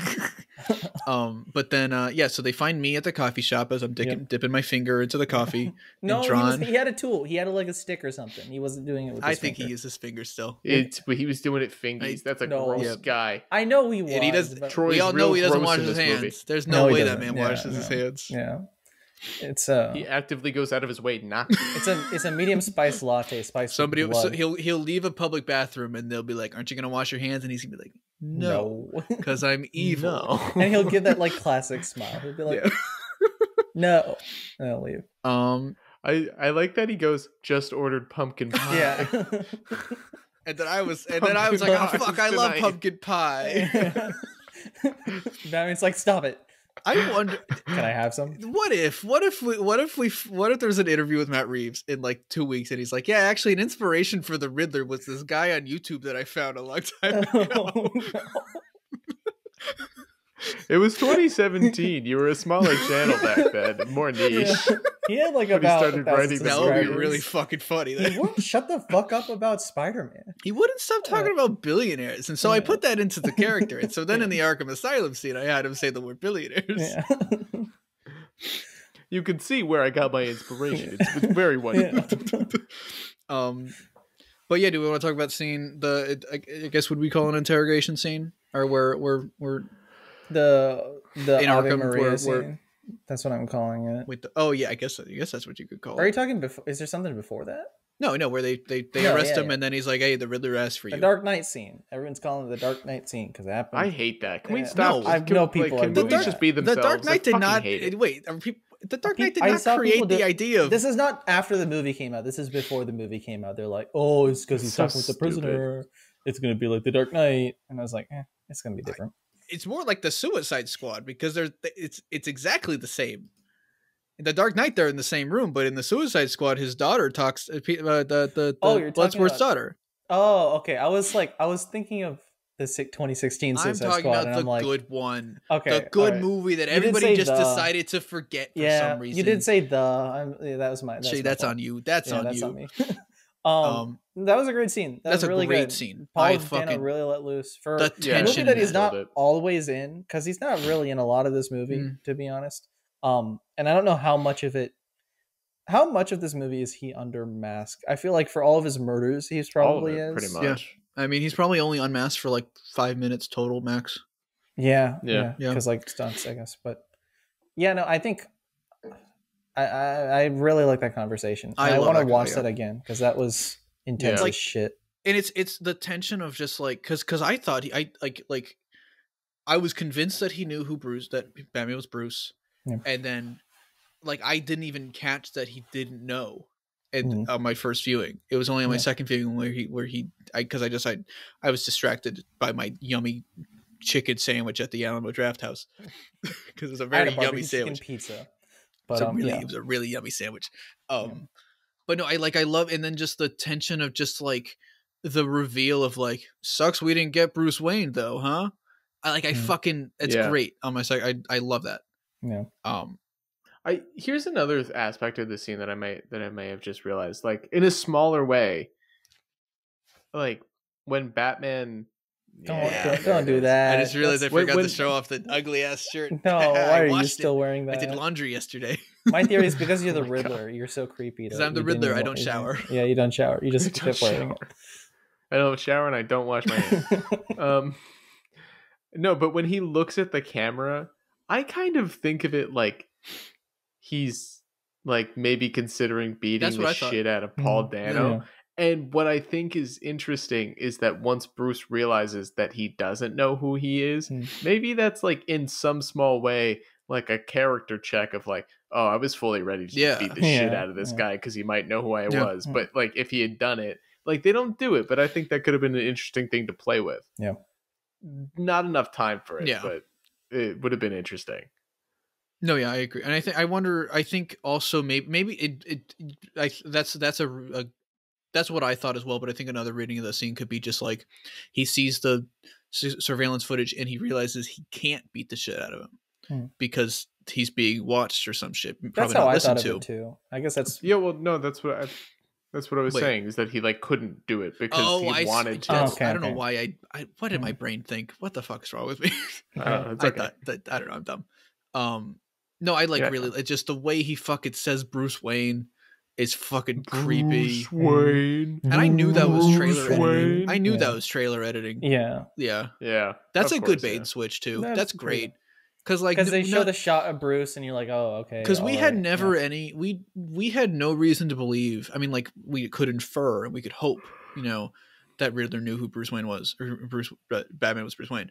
But then the trailers decide to fucking trick us, and I really like that, and not in like the Hulk is in the movie. It turns out he's not, and just like you believed this plot line was, I thought it was cool. Maybe I'm a hypocrite. Yeah, I'm a hypocrite. Fuck, good call. Call me a hypocrite. I don't care. It works better here. Yeah. He's so greasy. He's creepy as shit. Yeah. He's so fucking creepy. Every time he like screams as he tries to start a sentence, where he's like, I've had a plan for this though. And it's like, okay, you're a fucking psycho. And I think like there's something interesting about like masks and how like, I mean, they talk about it a little bit, but like once his mask comes off, he's got nothing. He doesn't have a good riddle. He doesn't have like anything interesting to say. Yeah. He like truly devolves. Yeah, and I really like that. I think that's really, because also Riddler doesn't really wear a mask, and I guess he wears like a little domino mask in the comics. Sometimes. But I thought that was really great, and I fucking love that. And then we find out that he's doing some shit. He's doing some year one shit. Yep. He's doing not year one, zero year shit. That's what I meant. Yeah. Which I had not read 0 Year, but like that's what my understanding. I know I've heard it's very good. I know. Read it. I know. And then he's like, bro, hey guys, you should read it. It's so good. Hey guys, bro, you should read it. It's so good. Yeah. I really like the revelation that like Bruce just missed like the last fucking clue. Yeah. It's right there. He missed it. It was, and then he goes back and then finds it. And I he's thought like, that oh was fun. Fuck, I missed it. Yeah. It's the thing, and I mean, obviously everyone's saying, oh, thank God there's no white eyes because we can get that expression. But the expression on his face when he's watching the broadcast and he's just like the whole time, and you see that through the cowl. That's something I've only seen with this. Compliments to the costume design, but also his performance of just his eyes can go places, man. His eyes can really go places. Because it's that scene and it's the other scene where he's reacting to the Thomas Wayne thing on the news, where he's just going full bug-eyed, and it's beautiful. Yeah. And then we get the flooding of Gotham. Yep. Which that's a wild fucking choice. I thought for a second it was going to be like he's going to try to find the 8 vans or something, but then they just fucking blow up. There's no time, and it's because he fucked up with that last clue. Yeah, it's really just like I fucking love that. And I here's my take. Can we get Killer Croc now? I want Killer Croc. That's a perfect time to do that, guy. That is kind of That's perfect. Make him like, because like not to be mythy for a second, but the Batman 2004, that's the best Killer Croc because he's just like a cool dude. He's not like a crazy monster. He's just like a crocodile guy that's like from New Orleans. And he's really fun. And I think that would work for these movies. I think. Yeah. I was. I mean his followers. That's creepy. That's too real. Let's talk about the Hey Guys. Like distressing. That's like too real. Oh, the Hey Guys was funny, but the what caliber rifles should I get? Oh, just buy this mask from the Army surplus store. Let's just. That's too fucking real. I love these kind of coats. It's like I'm like, oh boy. Oh, that's people probably talk about that. And then people have the audacity to say that this movie's not political. Yeah, that's not like on the dark web, right? That's the idea. Kind or not? Because I was going to say certain parts of the bright web. Okay, I know certain parts of the bright web, but I feel like not that it's all bad part of Twitter, the bad part of Twitter, the bad part of YouTube, the bad part of everything. Actually, because he's communicating with all of his followers, but no one realizes that's what they're going to do. I was like, would a cop go like undercover or some shit? But I don't know. I don't think it doesn't matter that much. But I was just trying to think of like how it's dark web in like it's just a way to right away. It's a way so Twitter won't sue Warner Brothers for defamation of the platform. But that's creepy. I really like that. I think were we talking about that? The idea that this was when the second trailer came out, when we were talking about like who Bruce was beating the shit out of. You thought he was beating the shit out of the Riddler, right? We all thought that's what it was. Yeah. We said it could have been someone else. That it could have been because I had thought that this happens at the end and maybe like the Riddler had like escaped from prison, trying to find something. the Riddler again or something. Yeah, and so like when because you don't show anybody else. Oh no, you do show the other people, but that was in the other trailer. It wasn't in the second trailer. And so when you see him beating the shit out of that guy, I thought it was like he was beating the shit out of him, and then it would be revealed that it was just someone completely else. Yeah, that's what we were talking and everyone's about. eyes kind of conveniently looks like Paul Dano's eyes. So like from the trailers, you can't really tell. Just telling you, white man with well, glasses. You just couldn't even really tell who he was punching. Yeah, that's true. Yeah. I really liked. I saw some people being like they were disappointed that it kind of ended in an action scene, but like I wouldn't necessarily call that like a traditional action scene, like a big CGI thing. The third act is not a traditional third act in a sense. I like it. I liked it. It builds up and boils down and builds up and boils down like, throughout the entire thing, which is and it's nice. like we also like we get scenes of him fighting people, but we never get like him like he fights like 3 people max in that opening thing. You know, like it's a quick thing. We never get like a long extended fight, really. You know, so I think I liked it a lot. He was like really acrobatic. I was like, oh shit! When he swings to the wire and shit. Yeah, I was like, holy shit! That was the most Arkham he got. Yeah, also, when the mayor goes out, when she was like, I need to go out, I need to stand for this. I'm like, you're getting shot, motherfucker. Yeah. But you know what? That's okay. That we stand fine. Then. That's cool. Yeah, politician. That's not afraid to get shot for what she believes in. What a queen. Yeah. And then they all like it's so weird how they were like, yeah, you can't leave, but this floor like sinks, so it's gonna build up, and you're all gonna drown. Yeah, I wonder why. Like, whose idea was that stadium? Get them to the roof. Is it the idea? I assumed that the plan was to take them to the stadium because the stadium has its own ways of dealing with floods. But it's a strange choice. Maybe it's just because it's a place that everybody could fit in. Maybe the goal was to get them to the roof, but then the Riddler thugs show up to delay all that shit, so then no one could get to the roof, so they'd all drown. I think maybe that's what it is. That's the only thing that makes sense to me. Maybe. I don't know. Yeah, but they were all creepy, and I also don't think the Riddler really had. Yeah, but they were all creepy. So I don't think he had like an actual plan there. I think. No, I think the plan went as far as shoot people in this shoot crowded, people, shoot the mayor, thing, try to do some chaos shit. And that's honestly freaky enough. Yeah, like I didn't need some because that's just because it was so real feeling. It feels especially with stuff that's happened in the past 2 years. It feels kind of real. Yeah. And then but like when Bruce gets shot point blank with a shotgun, god damn, dude. Yeah. Motherfucker wants to tank, he tanked. You're gonna shoot, I'm gonna tank. I don't even think he meant to do that. I think he was trying to get to him before he did it, and then he ate it, and then he went fucking down for the count. I mean, that hurt. That hurt him. So, is that Venom? I think that it's a potential. I thought that's what I thought. I thought it was Mountain Dew Riddler's Brew. I thought it was Venom. It was just Baja Blast. That's actually what it was. Yeah. Baja Blast.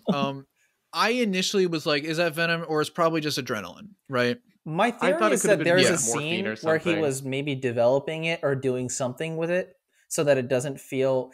Because I'm not going to lie, it kind of felt a little out of place. Where like randomly he just injects himself with green liquid. Like, what is he going to turn into fucking Green Goblin for a second? But why was it green? That feels like a super deliberate choice. That's what I mean. That's fair. Again, it's probably one of those things where they can say they teased it from the beginning up, but...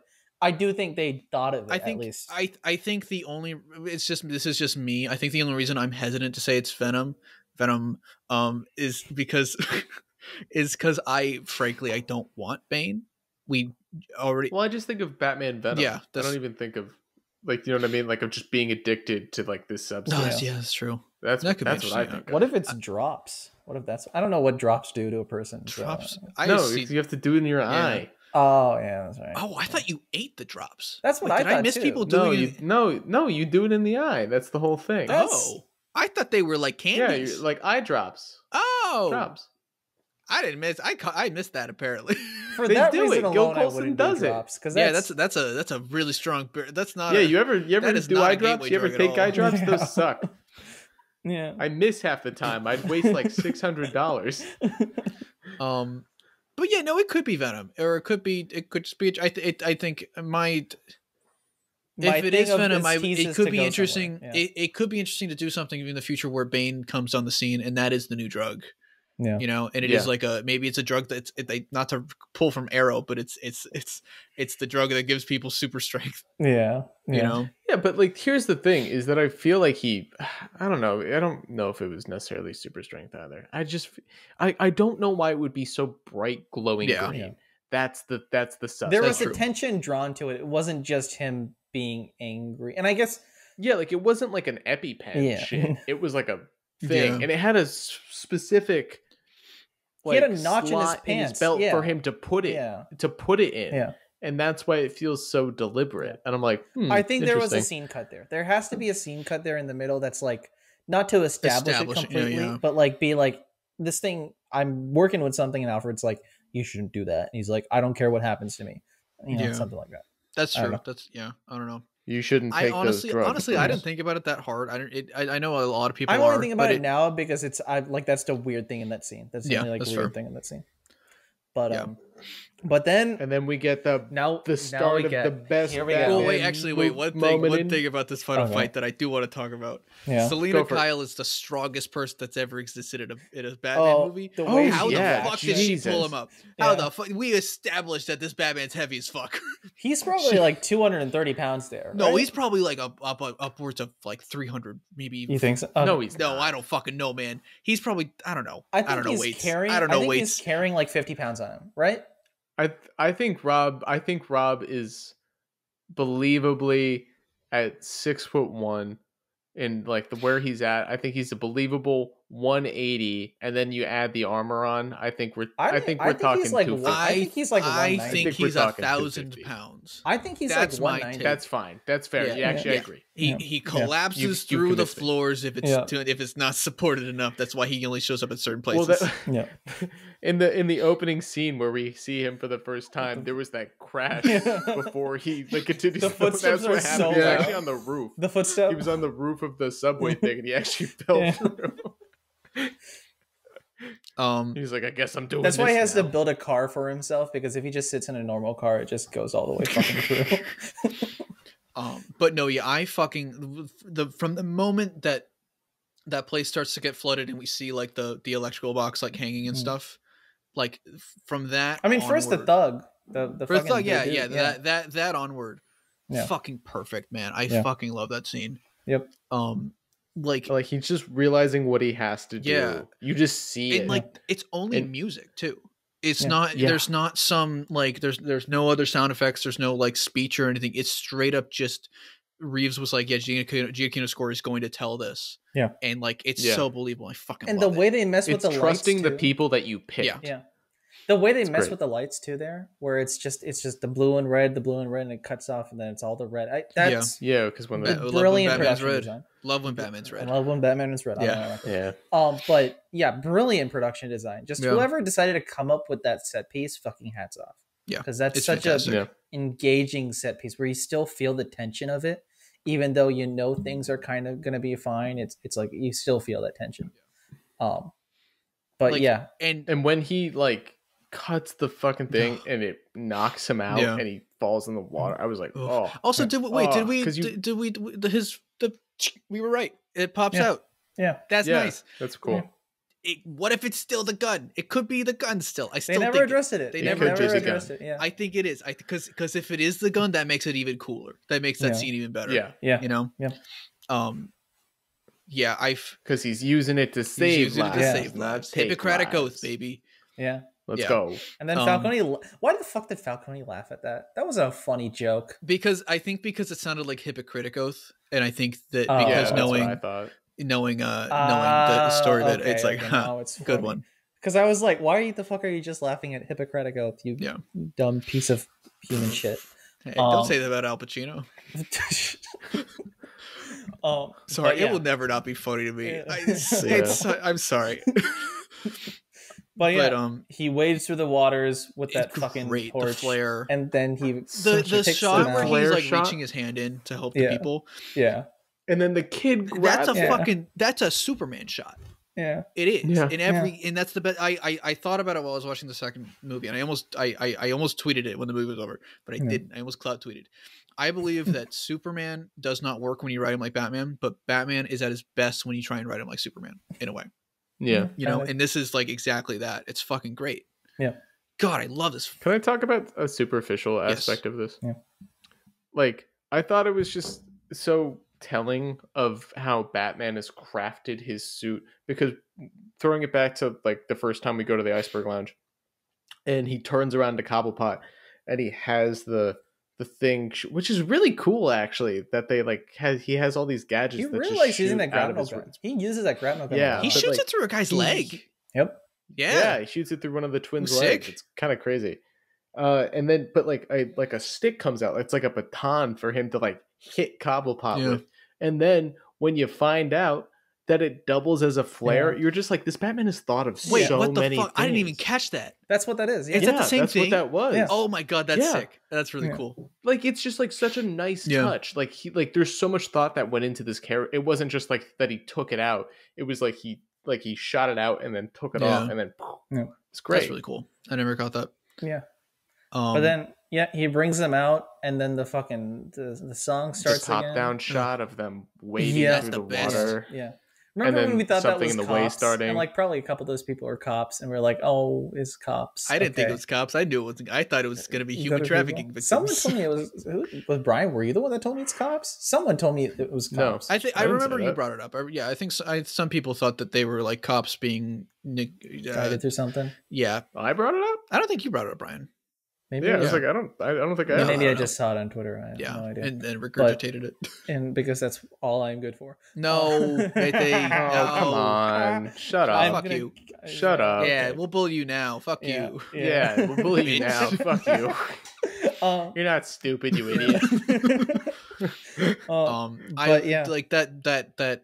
Would you got that monologue? And the fact that it happens voiceover. at the sunrise is just even more beautiful.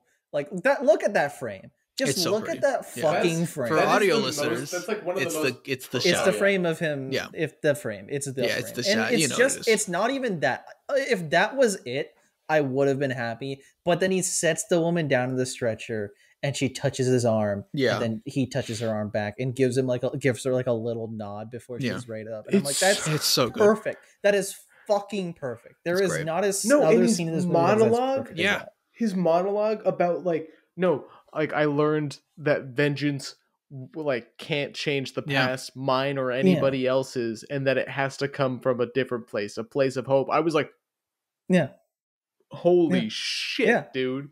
I was they fucking got fist bumping in the movie theater. Yeah. It's fucking fantastic. Like it's I just love that line. It's great. And like like the city's broken like me and our scars like they what was it? They can hurt us or they can make us stronger. Like although the physical ones may go away, it's like they still I fucking love it. I don't know, it's great. They knew exactly what they were doing. I think this was a line in this scene was a scene in the script that was there from the beginning. Right? This was something that they decided to revolve the entire movie around. And they're able to do that and still do the cool shit. They say Batman Ego was like the big inspiration and stuff. Plot wise, Batman Ego not so much, but just the core message of it. Absolutely, this is far and away. You can see that inspiration just in that scene alone. Yeah, I love that so goddamn much. Yeah, it's such a good fucking movie. Because not that everything's about comparisons, but it's not that like other Batman movies are bad or anything like that. It's that so much of them are focused on specific themes. Like The Dark Knight isn't this. The Dark Knight is not trying to be this. So I can't criticize it for not being I think the Dark Knight trilogy just kind of like the whole idea of like a symbol being bigger or a legend being bigger than a man or whatever. Yeah. I think it just it with Dark Knight Rises, it wants you to just believe that and it doesn't set it up as much as like it wants you to believe that this is happening, but that's not the point of it, right? The point is not like when you watch Dark Knight Rises, when you see the big flaming bat on the wall, you are supposed to already believe that Batman is a symbol of hope. Yeah, at this point, we don't actually see him make that decision to be that. Yeah, and that's not what those movies are trying to do or anything. But this movie is, and this movie is, and it works really well. Makes that the focus, and I think that's why it's winning over the hearts of so many fans is because it's able to do that in a way that no other Batman movie has. I'm If so animated thankful. movie does that, maybe, but like I can't pinpoint an animated movie that's either done that either. Right? Phantasm, I can't. Not really. And I love Phantasm. Is more personal to his. It's more about Bruce. Yes, yeah. This is hopeful. Yeah. And I think and I'm really glad that that's getting such a positive response too, because I would have if you had told me. Because I wouldn't have been surprised if people had responded to that and been like, "No, Batman can't be that," But Batman should be vengeance. Batman should be because, and I think that's really nice. Probably would have happened before this movie. Like a year ago, if you ask people, that's probably what they would have said. And I think it's nice to show that we've had that kind of cultural growth of our understanding of the character, socially speaking, and it's refreshing. And I'm really glad about it. It's just the fucking best. It's so good, and it's literally everything I fucking wanted in a Batman thing. Yeah. Yep. To an insane degree. It did it in a way better way than I was expecting, because I thought they would do it. It did it in such a better way. Yeah. It was perfect. I think in a way that was thematically poignant. Yeah, instead of just shoehorned in. And the shot of him looking up as she's being lifted away, in the trailer, I thought it was a thing of anger, but it's a thing of knowing, of just understanding what's happening and what you're doing for the people around you. It's not the anger that something happened, because in the trailer, because they color graded it a completely different way. It's the idea that he's I have an effect on these people. Yeah. I can help them. It's so good. Yeah. God. I think just that shot of him looking at the woman is probably my favorite shot in the whole film. The sunset shots are pretty, but that's the one. Yeah. For me, I think this was just I talked about during the spoiler-free thing, the scene where he's making, where he's lighting the flare, where he makes the realization. I think that's the one that did it for me more than the one right after it. But I do really love the sunset scene. No, but I totally agree. It's it does it in a much more nuanced and less in your face, not nuanced, but because he literally says it through voiceover. It's less campy. I'm trying to think, because I would have expected him to get a new suit or change the symbol to represent his new mentality or something, because it's that's kind of what we've grown to expect from comic book movies and stuff. And I much prefer the way that they went about this. Is grounded more in the humanity of it. Yeah, I love that. Yeah. It's great. Do you think this scene would have worked as well without the voiceover? No, right? Okay. No, because that voiceover, maybe just because the voiceover is so good. Okay. It's fantastic. It's probably the best written thing in the movie. Far and away. Yeah. And it's followed up by the worst written thing in the movie. Let's talk about the Joker. Here we go. The Joker. Everyone loves the Joker. Everyone laugh and clap. Everyone gets to laugh and clap. Oh my goodness. I was waiting for a segue. I was I looked at my notes. I was oh, the Joker scene's right after that. How do I bring it up to this? I teed you up. You hit him out of the park. Thank you so much. So that is Joker. People in denial will be like, "Is it Two-Face?" It's Joker. It's the Joker. He said the word. He clown. said the Joker. He literally said clown. Yeah, he said. It makes you think you're a clown, huh? And then he laughed. I listened to Matt Reeves talk about it in an interview. Yes, I did. I also did. Yeah, he said the points Joker. He said was, one, it's inspired by The Man Who Laughs design. Which that's sick. Two, I like that. He has always been like this from birth. He has a birth defect that makes him smile. I listened to a different interview then. That's what he said. What did they say in the interview? I didn't hear. I heard him say that this is a proto Joker.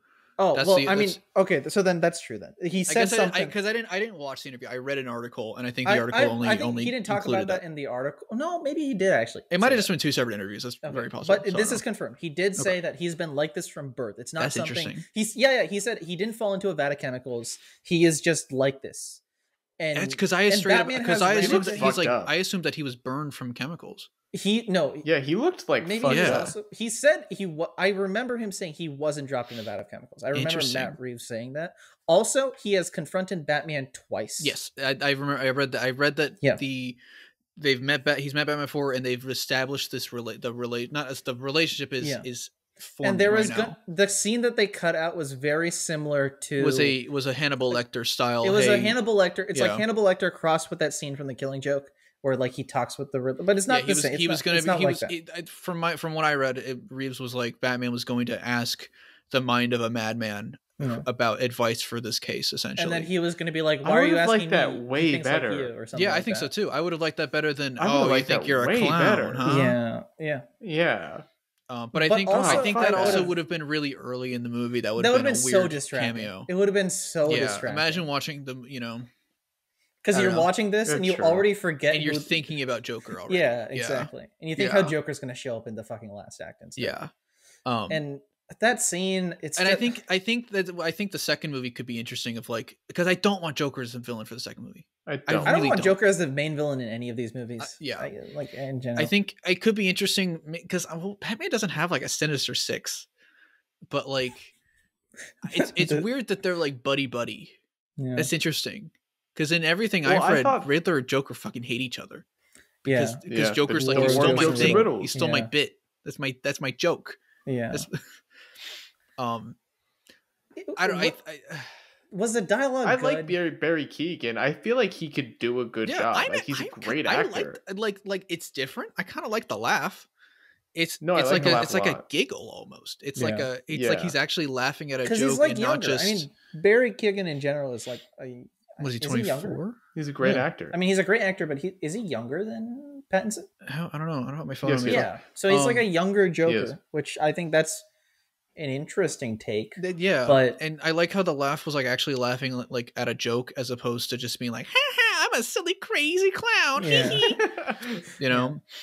I don't know what they're gonna do with him. I don't know scene either. Just felt I would like them because I think we're on the same page. We don't want him as the main villain. Yeah. Well, I think we're all sick of Joker. Yeah. I thought about it though. We haven't, aside from Zack Snyder's Justice League, which doesn't count. I'm sorry, it doesn't. We haven't had a Batman Joker movie since 2008. Yeah. So like it would be, but Brian, you were talking about it last week, like, and I am in the same boat. I wish that the last Joker we had was Heath Ledger. Because it's like, fuck, we've had in the span of 4 years.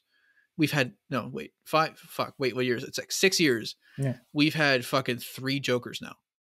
That's really quick. Did someone say 3 Jokers? Not even counting. You. I hate you so much. Cameron Monaghan. And Cameron Monaghan, yeah. Yeah. I thought it was Cameron Monaghan for a second because that'd be really interesting, actually. But imagine if the last time we saw the Joker on screen was 14 years ago. I would be ready. I agree. I would be ready for it. Yeah. And it's I think we forget how long ago the Dark Knight trilogy actually was. Yeah, 14 years 10 years ago, from the last one. That's crazy. Yep. It's that whole exchange felt like, I get it's like a setup, but it felt like something. This is going to be a horrible comparison because I think the writing was better. Your soul just left your body. It did. There. You really thought it felt like something out of a like Free Guy. It felt like this is going to be worse. It felt like something out of one of the Taza movies.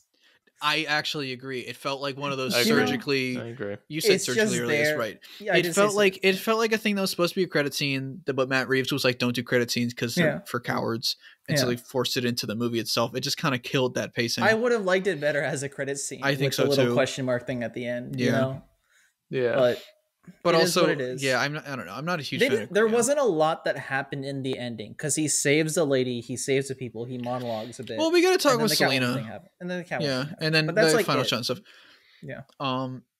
Yeah, I think just with Joker stuff, like I'm gonna I'm excited to see. It's going to be cool what they do with it. I think I don't want him as a main villain. I think it would be cool to because the Hannibal Lecter idea is really interesting. That's a really interesting idea, and that would be fresh and new, and would be a unique way to use that. So it's like kind of fun to see him like always go back to Arkham every single time to talk with the Joker. I think that would be the way to do a Joker movie. Again, without it being like the same shit and not even like, again, we haven't had it in 14 years, but it's like without it being what we know. It would be more unique, But like, here's the thing, though, is that like I'm even doubly less excited for this because we're getting Joker 2. That's right. Yeah, that's right. I don't need it, and they're probably going to come out around the same time, or at least within a year of each other. Like, I don't know. It's weird. I think like I'm going to try and view this in a vacuum, I'm going to try and be, because it's like all at the same time, you could say the same thing about Batman, right? You could be like, we got the Batman within a year of Zack Snyder's Justice League with Ben Affleck. It's like, because this was so good. And then we're also getting Michael Keaton. We're also getting Michael Keaton. Like DC just has an issue with Batman and Joker, Yeah. And I think the best way is to view it it on its own and just kind of be like, this is Matt Reeves' Joker. You know, Matt Reeves wants to do it. You know, but the problem is that it felt so studio. You know, just with the way it framed things. Because it feels like, oh, we're gonna build up to something. It's like, do you want to? It could be interesting to make, maybe not for a second movie, but it could be interesting to build up Joker for something in the third one. I think that'd be more interesting. I do think they're building up into a Hugo Strange thing. That's what it kind of, the fact that they're all in those little cells and stuff, I feel like it. Oh, that's true. I didn't think of that. I feel like they are building up to, maybe not the second movie, but the third movie being all these rogues are in this hospital and they're turned against him. And like, not. What if they adapt Arkham? Yeah, that could be interesting. What if they do that? That's like that's the final movie. That would be kind of really fucking interesting. I like that a lot, actually. And like then they address like the Wayne Arkham connection. Yeah, it'd be really interesting. Yeah, that's true. Actually, okay, I'm in for that. Right. Cool. But we're on board. We're on board. That's an end goal thing. I don't want them. There you go, Mithy. Yeah. I threw an idea out there, and it kind of worked. I for the next movie, and I've said this before, I want them to cut down the cast a little. I kind of want it to just be like Bruce, Alfred, and there's one villain. I feel like every single Batman movie has been two villains or more. Like, oh yeah, no, it's Ra's al Ghul and Scarecrow. It's Joker and the Two-Face. Ra's al Ghul. That's what they call him in that movie. Stop it. Don't forget. And then it's Talia al Ghul and Bane. And then even with the old movies, it was Two-Face and Riddler. It was fucking three villains in Batman and Robin. Yeah. And like it was Catwoman and Penguin. And then I guess Christopher Walken. Yeah. And then I mean Joker was first Batman movie in 1989, I guess is the only movie to have really one villain, you know.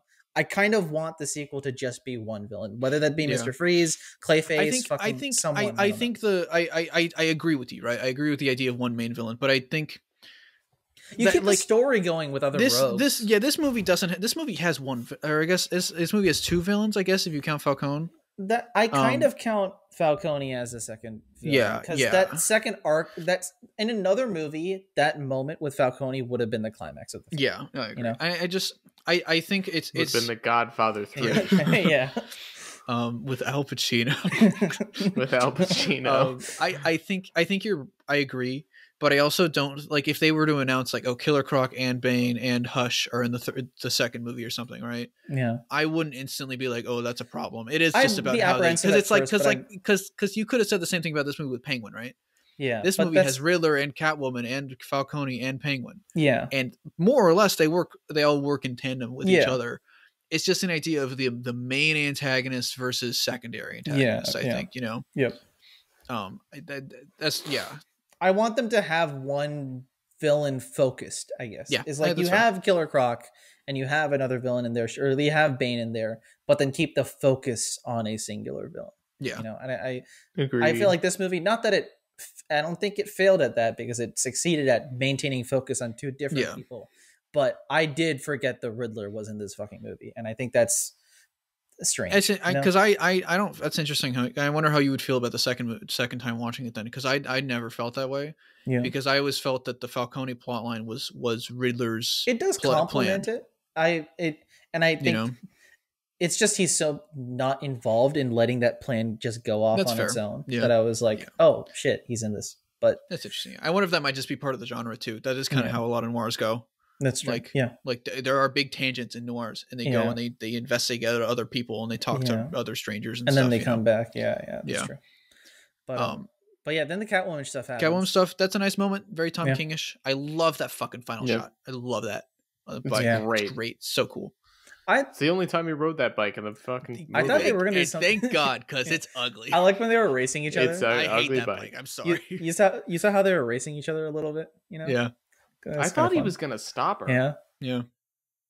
I thought he was going to be like, no, stay. Yeah. Stay with me. I've never had sex.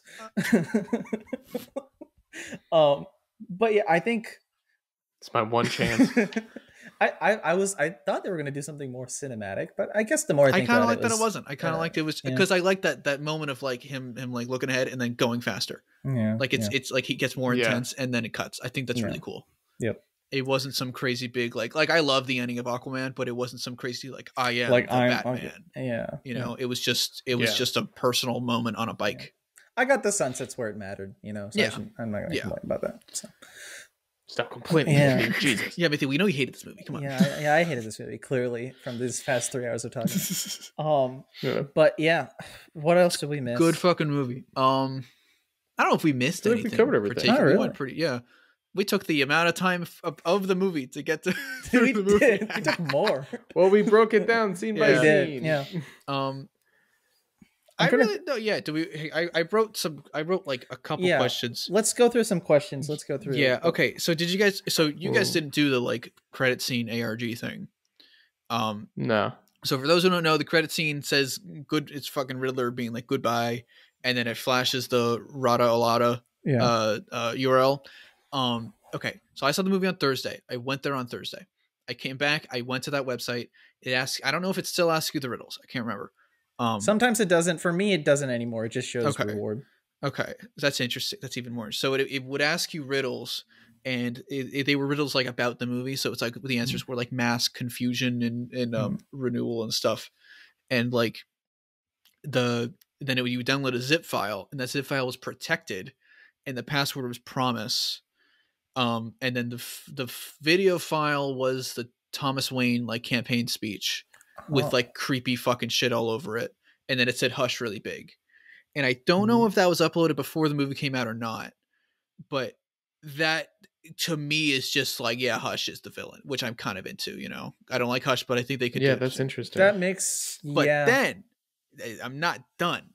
Because then I went there again the next day, right? And then it was different. It was different shit. So there was a click through to get the zip file, and that was What Am I, right? And that was the Thomas Wayne Lies video. You go there again and you click reward. It takes you to a fucking a cipher, a Riddler cipher with like I went to a subreddit where people found a cipher and they like translate it. There's a red image, right? Yeah, that's what I got. It says some shit like that this is just the beginning. It's not over, Batman, or something like that. You know. Yeah. And then there's a countdown right now, which people timed out how long so it says loading and then a percentage. People timed out how long it took to get like an extra percent. And they're either saying some people were confused and stuff. Some people were saying that it took 1 day to get 1% and it would be 100 days. And then June 12th would be the day that's finished. Which I think that's the day of the Blu-ray release. Cause I remember one of the Steelbook companies said June. Or they were saying that it takes about 100 minutes to get 1%, which timed out it gets to Friday. The next Friday is when it's going to be finished, and that's when the next reward is.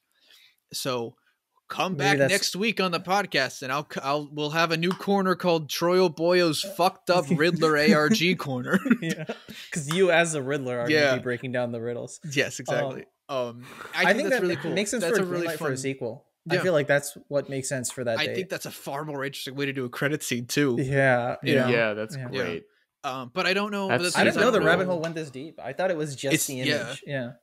And I don't know is I don't know if that Thomas Wayne video file was uploaded before the movie premiered at all, and if people had found that before, and if it was actually just teasing the movie, or if it was teasing the sequel of the movie. That's the one thing I'm not sure about. Yeah, that's true. But it's fucking sick. I really like it. Yeah.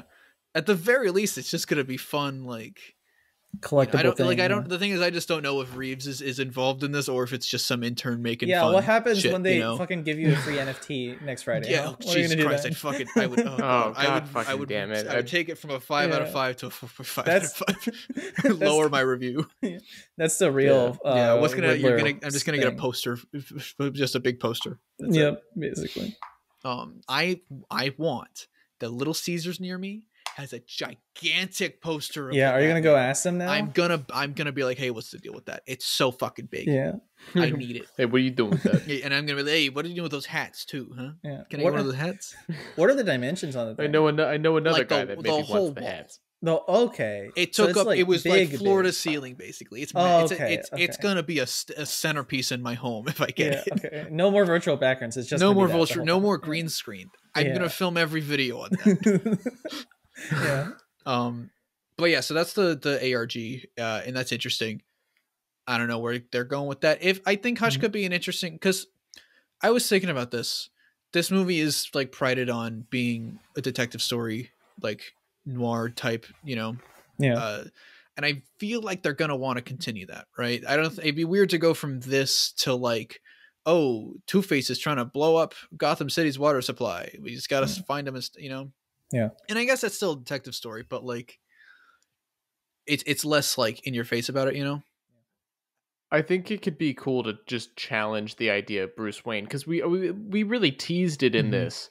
Like, Selina seemed really anti-Bruce Wayne, and so once he steps into the light, I think that we're, and obviously through the mistake of Thomas, Edward is Edward Edward Elliot, yeah, Edward Elliot, right? I just like checked myself because of Twilight. Edward Elliot is killed, and so that's enough motivation for this. And I think it would be interesting to see like Bruce step into the, like, I don't know, in stories you need to, once you introduce something, you have to bring that into conflict a lot of times. And I think what's the repercussion for Bruce deciding to step into the light? And I wonder if maybe that could be how, because I mean, maybe I'm just begging for these characters for this to be in a movie, but like that could be how you do Court of Owls, because they are bigger than that. Here's another thing that I saw. Rob said, he was like, because I guess someone asked him, I like, remember what you're saying. Keep going. Yeah, someone asked him, like, and he's like, well, I always thought we would do Court of Owls next. And I was like, and then Paul Dano showed up and he was like, bro, you gotta read Court of Owls. It's so good. they Tom Holland. Every time Court of Owls is mentioned, I'm just headcanoning Paul Dano. I want to rotoscope like the Paul Dano thing and just have that in videos. That's good. Because like I think that could be interesting of like Bruce, because you could start this next movie, the second movie, and that goes into what one of my other questions was where do we want to see this next movie go, or the third movie, which I guess we've been talking about this whole time. But, they're going to make more than 3 movies, right? Or do you think they'll stop at a trilogy? I think they can stop at a trilogy. No, 3. Okay, you think I don't know. 3. I would kind of prefer that. I was like, maybe they'd make more, but I mean, it depends on what if they go past 3. I think Rob would probably be done. I don't see Rob doing a franchise. That's true. He's very excited to do a sequel. No, and hell yeah, so, that makes me super happy to hear. Yeah. But like, I think it would be interesting to start this movie having Bruce start the second movie having Bruce be like doing shit to help with the flooding, right? And maybe through that, he's like kind of pushing the city into a direction that a higher being of maybe the Court of Owls don't want it to go in. And so that could maybe Talon is the serial killer instead this time or something. Maybe that could be interesting. I think, or no, I guess that would be more of a third one. That's why I feel like Court of Owls or Hugo Strange would have to be the third one. Court of Owls is too big to like just be like, hey, it's introduced in this. But like, I'm saying have the second one be set up for a third one. In terms of motivation wise. Oh, I did have my phone. I was sitting on it. Good job. Lost your phone the whole time. Oh my god. Do you think they could do Hugo Strange and Court of Owls in the same movie, or is that too much demand? It could. I think it could work. I think. Is there a way to tie those two together? You could tie it through the Arkhams, and you could tie it through like maybe What's exactly going on with the Arkhams? Because maybe I'm just out of the loop on this. It's just that Martha was an Arkham instead of a Kane. Okay. Yeah. And then that her mom killed her dad. Yeah. Okay. And stuff like that. And like his grandpa is like some Arkham or something like that, right? Yes. That's Well, yeah, because lineage. Yeah. Okay. Yeah. I think what's interesting here, if we're gonna like kind of divulge like down this Court of Owls path, is because originally I was like, No Man's Land, right? And then I thought to myself, well, you know what this is also kind of like? This is also kind of like Zero Year. And I know, Year 2, I get it. But like the idea from this, because like Court of Owls comes first in Scott Snyder's New 52 run, right? But the idea that, and going off of what you said, Troy, about Bruce remodeling the city in his vision, I think it would be interesting to kind of have that. It's almost like they took, it's not No Man's Land per se, but like this is like the end for 0 Year, like Riddler fucking up the city, and then you tie in the beginning of Court of Owls with Bruce he's the whole reason why he comes into conflict with them is because he's doing this huge initiative to rebuild the city in a better way. And I think that's how you get that. I think that works out really well. Yeah. There's so many fucking direct, because they could also go in like because I know because Reeves was saying he wants this to be like an origin for Batman's Rogues Gallery. Yeah, which so makes he could just go more Hugo traditional Strange Batman rogues. Yeah. I feel like the way he talks about the rogues makes me think Hugo Strange, because Hugo Strange it's not just a 2004 show, but Hugo Strange is how you tie in together all of these rogues to kind of. You're talking about like a Sinister Six, kind of, not as exactly, just the idea of like, the villains teaming up, just teaming up for some reason, and I feel like if we're talking about an Arkham Asylum adaptation or something, that's how you do that. Would be interesting. You take Asylum and you take City and you kind of mix them together. And take a little bit of the Joker out of there, and it's take a little bit of the Joker. take a little bit of the Joker. Yeah. Hold the Joker. Yeah. But yeah, keep him to sell for a little longer. But I feel like there's something there to do something with Hugo Strange. Yeah. But then there's also something there to do something with Court of Owls. And there's a way to do them both, but maybe doing them both in the same movie is a lot. Yeah, I wouldn't expect I wouldn't expect it. I think it would be maybe Hugo is working for the Court of Owls, and then we find out about them at the end of 2. Yeah, right. Yeah, something like to be that. like, oh, there's something even bigger than you could possibly imagine running the city. Yeah, Yeah. And I think that we forgot to talk about it. Like Falcone being dead, I think is a little upsetting. Just because I'm like, oh, yeah, but they kill him off a lot. We still have Maroni back or something. Yeah, yeah, and Penguin's gonna try and do like a power grab. That's gonna be fun. Yeah, yep. And it's gonna be fun to see that in his HBO Max show. Oh, is that what that is? That's yes, I believe so. I've never seen that. It's described. I've never seen that be confirmed. So I'm still kind of like, is that happening? I don't know what's an HBO show and what's not. They confirmed. Oh shit. Yeah, they confirmed it. They did. Okay. Huh. Yeah, and Hot Ones. Colin Farrell did the Hot Ones. That's how they confirmed it? And they were like, oh... It feels weird to me that's how they confirmed it. They Colin did Farrell confirm it. confirmed the show while eating like fucking super... Sean Evans finally did it. While crying from hot sauce. I'll tell you, he got tortured actually. Sean Evans finally broke. Sean Evans tortured him into the information through the Pascal system. Apparently it's been confirmed for a while. Oh, okay. Yeah. I don't know this. Catch Sean Evans as Hugo Strange. How about that? Catch Sean Evans as Robin. Pull from the Arkham, so make Tim drink bald. Your parents died when you were a young kid. How does that make you feel? Wow, this kid's a great detective. No, Sean Evans is the Riddler. Fuck. I saw something. I don't think I like it, but some people were saying that maybe because we don't actually like they said Edward Nashton. That could also be a fake name and shit.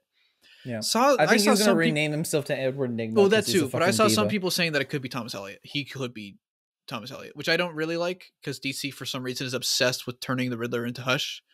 Yeah.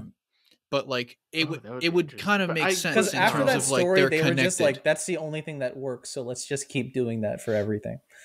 But like I could it would kind of explain like the connection to to that case specifically. Yeah. But I don't think that's what I thought. That's the direction I thought they were going. I thought they were going to say Edward Elliot's son for some reason is Edward Nashton, and I don't know why that would be the case. I just caught that.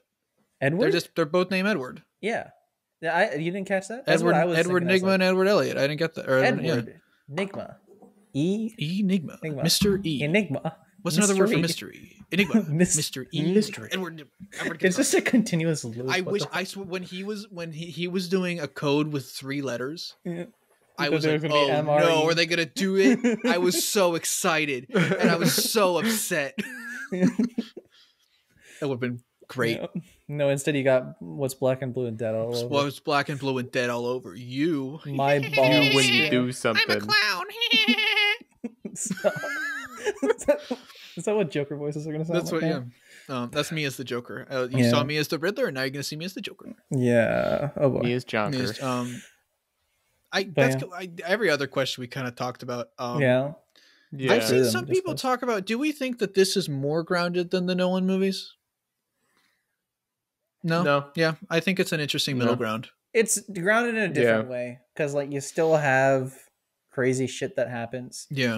Like I think one of you was talking about it, about how like the Batplane, like just fucking what the fuck is going on in the Nolan movies because of that. Yeah. This movie doesn't have any of those. It's the fucking worst. This movie doesn't have any of that, but it has crazy Batmobile shit, you know? And it has crazy contacts. wingsuits. Yeah. Yeah. So it's like different in a way that is, I think it is more grounded because of that, because it feels more real, but you know. I think it's just a matter of like, I could not believe a Superman existing in the Nolan verse. I think I could in this one, you know? Yeah, I could do it. Over time.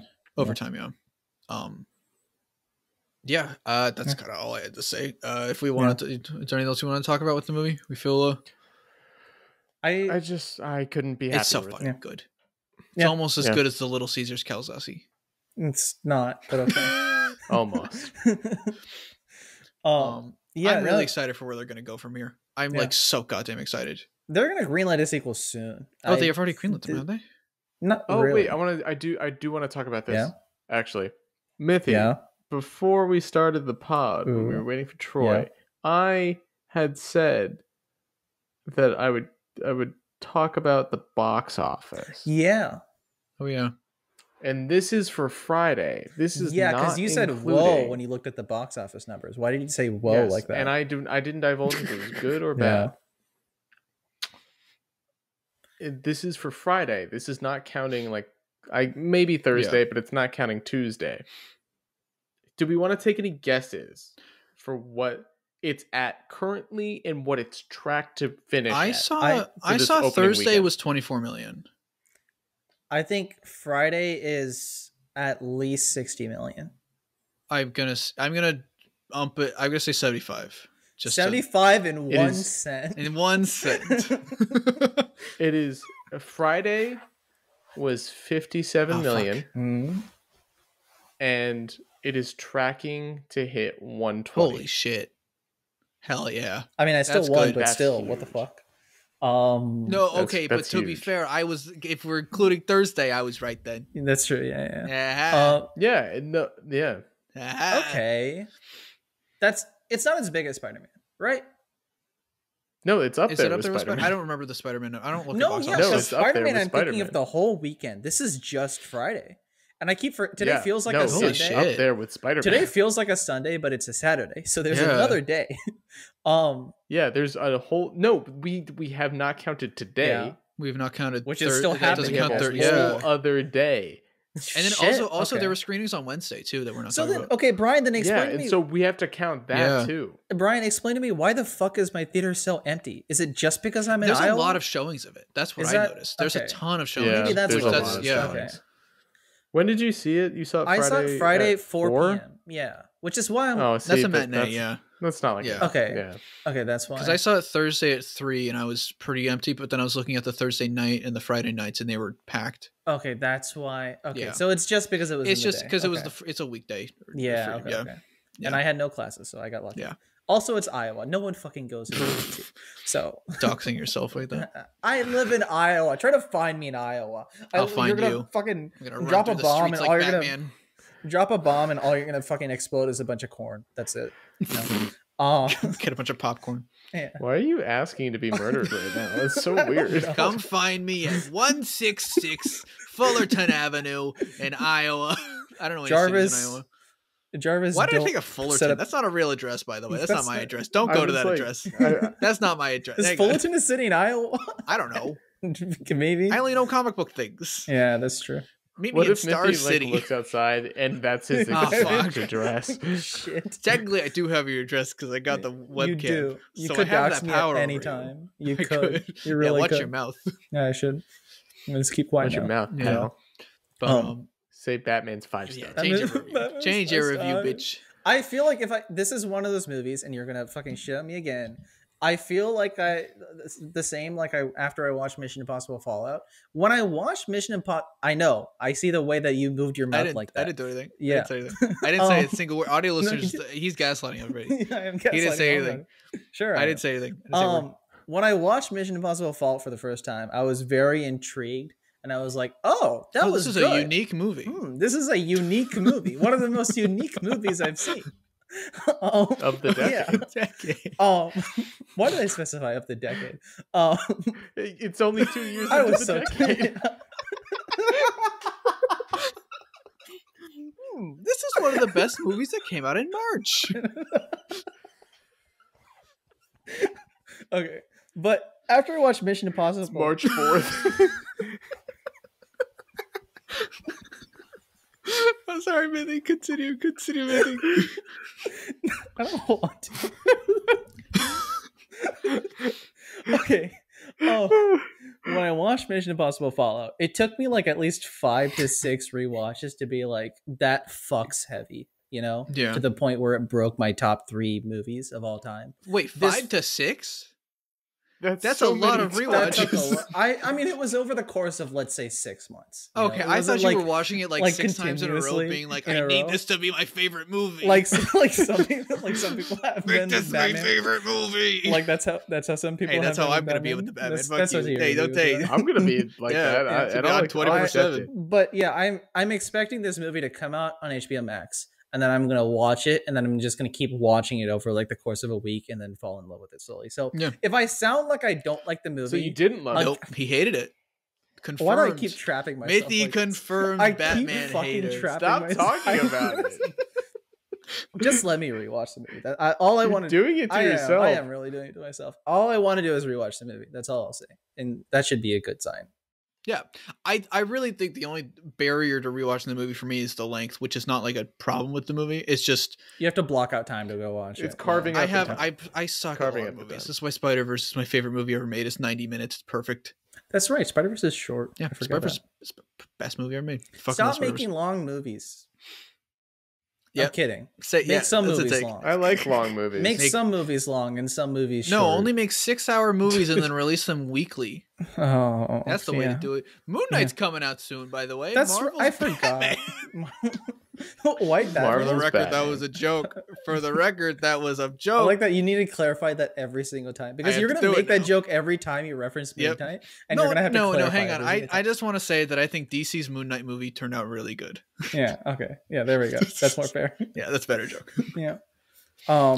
But yeah, we've talked our asses out about this movie. We were planning 4 hours, but this is 3:45. Not bad. Yeah. So yeah, it's pretty good.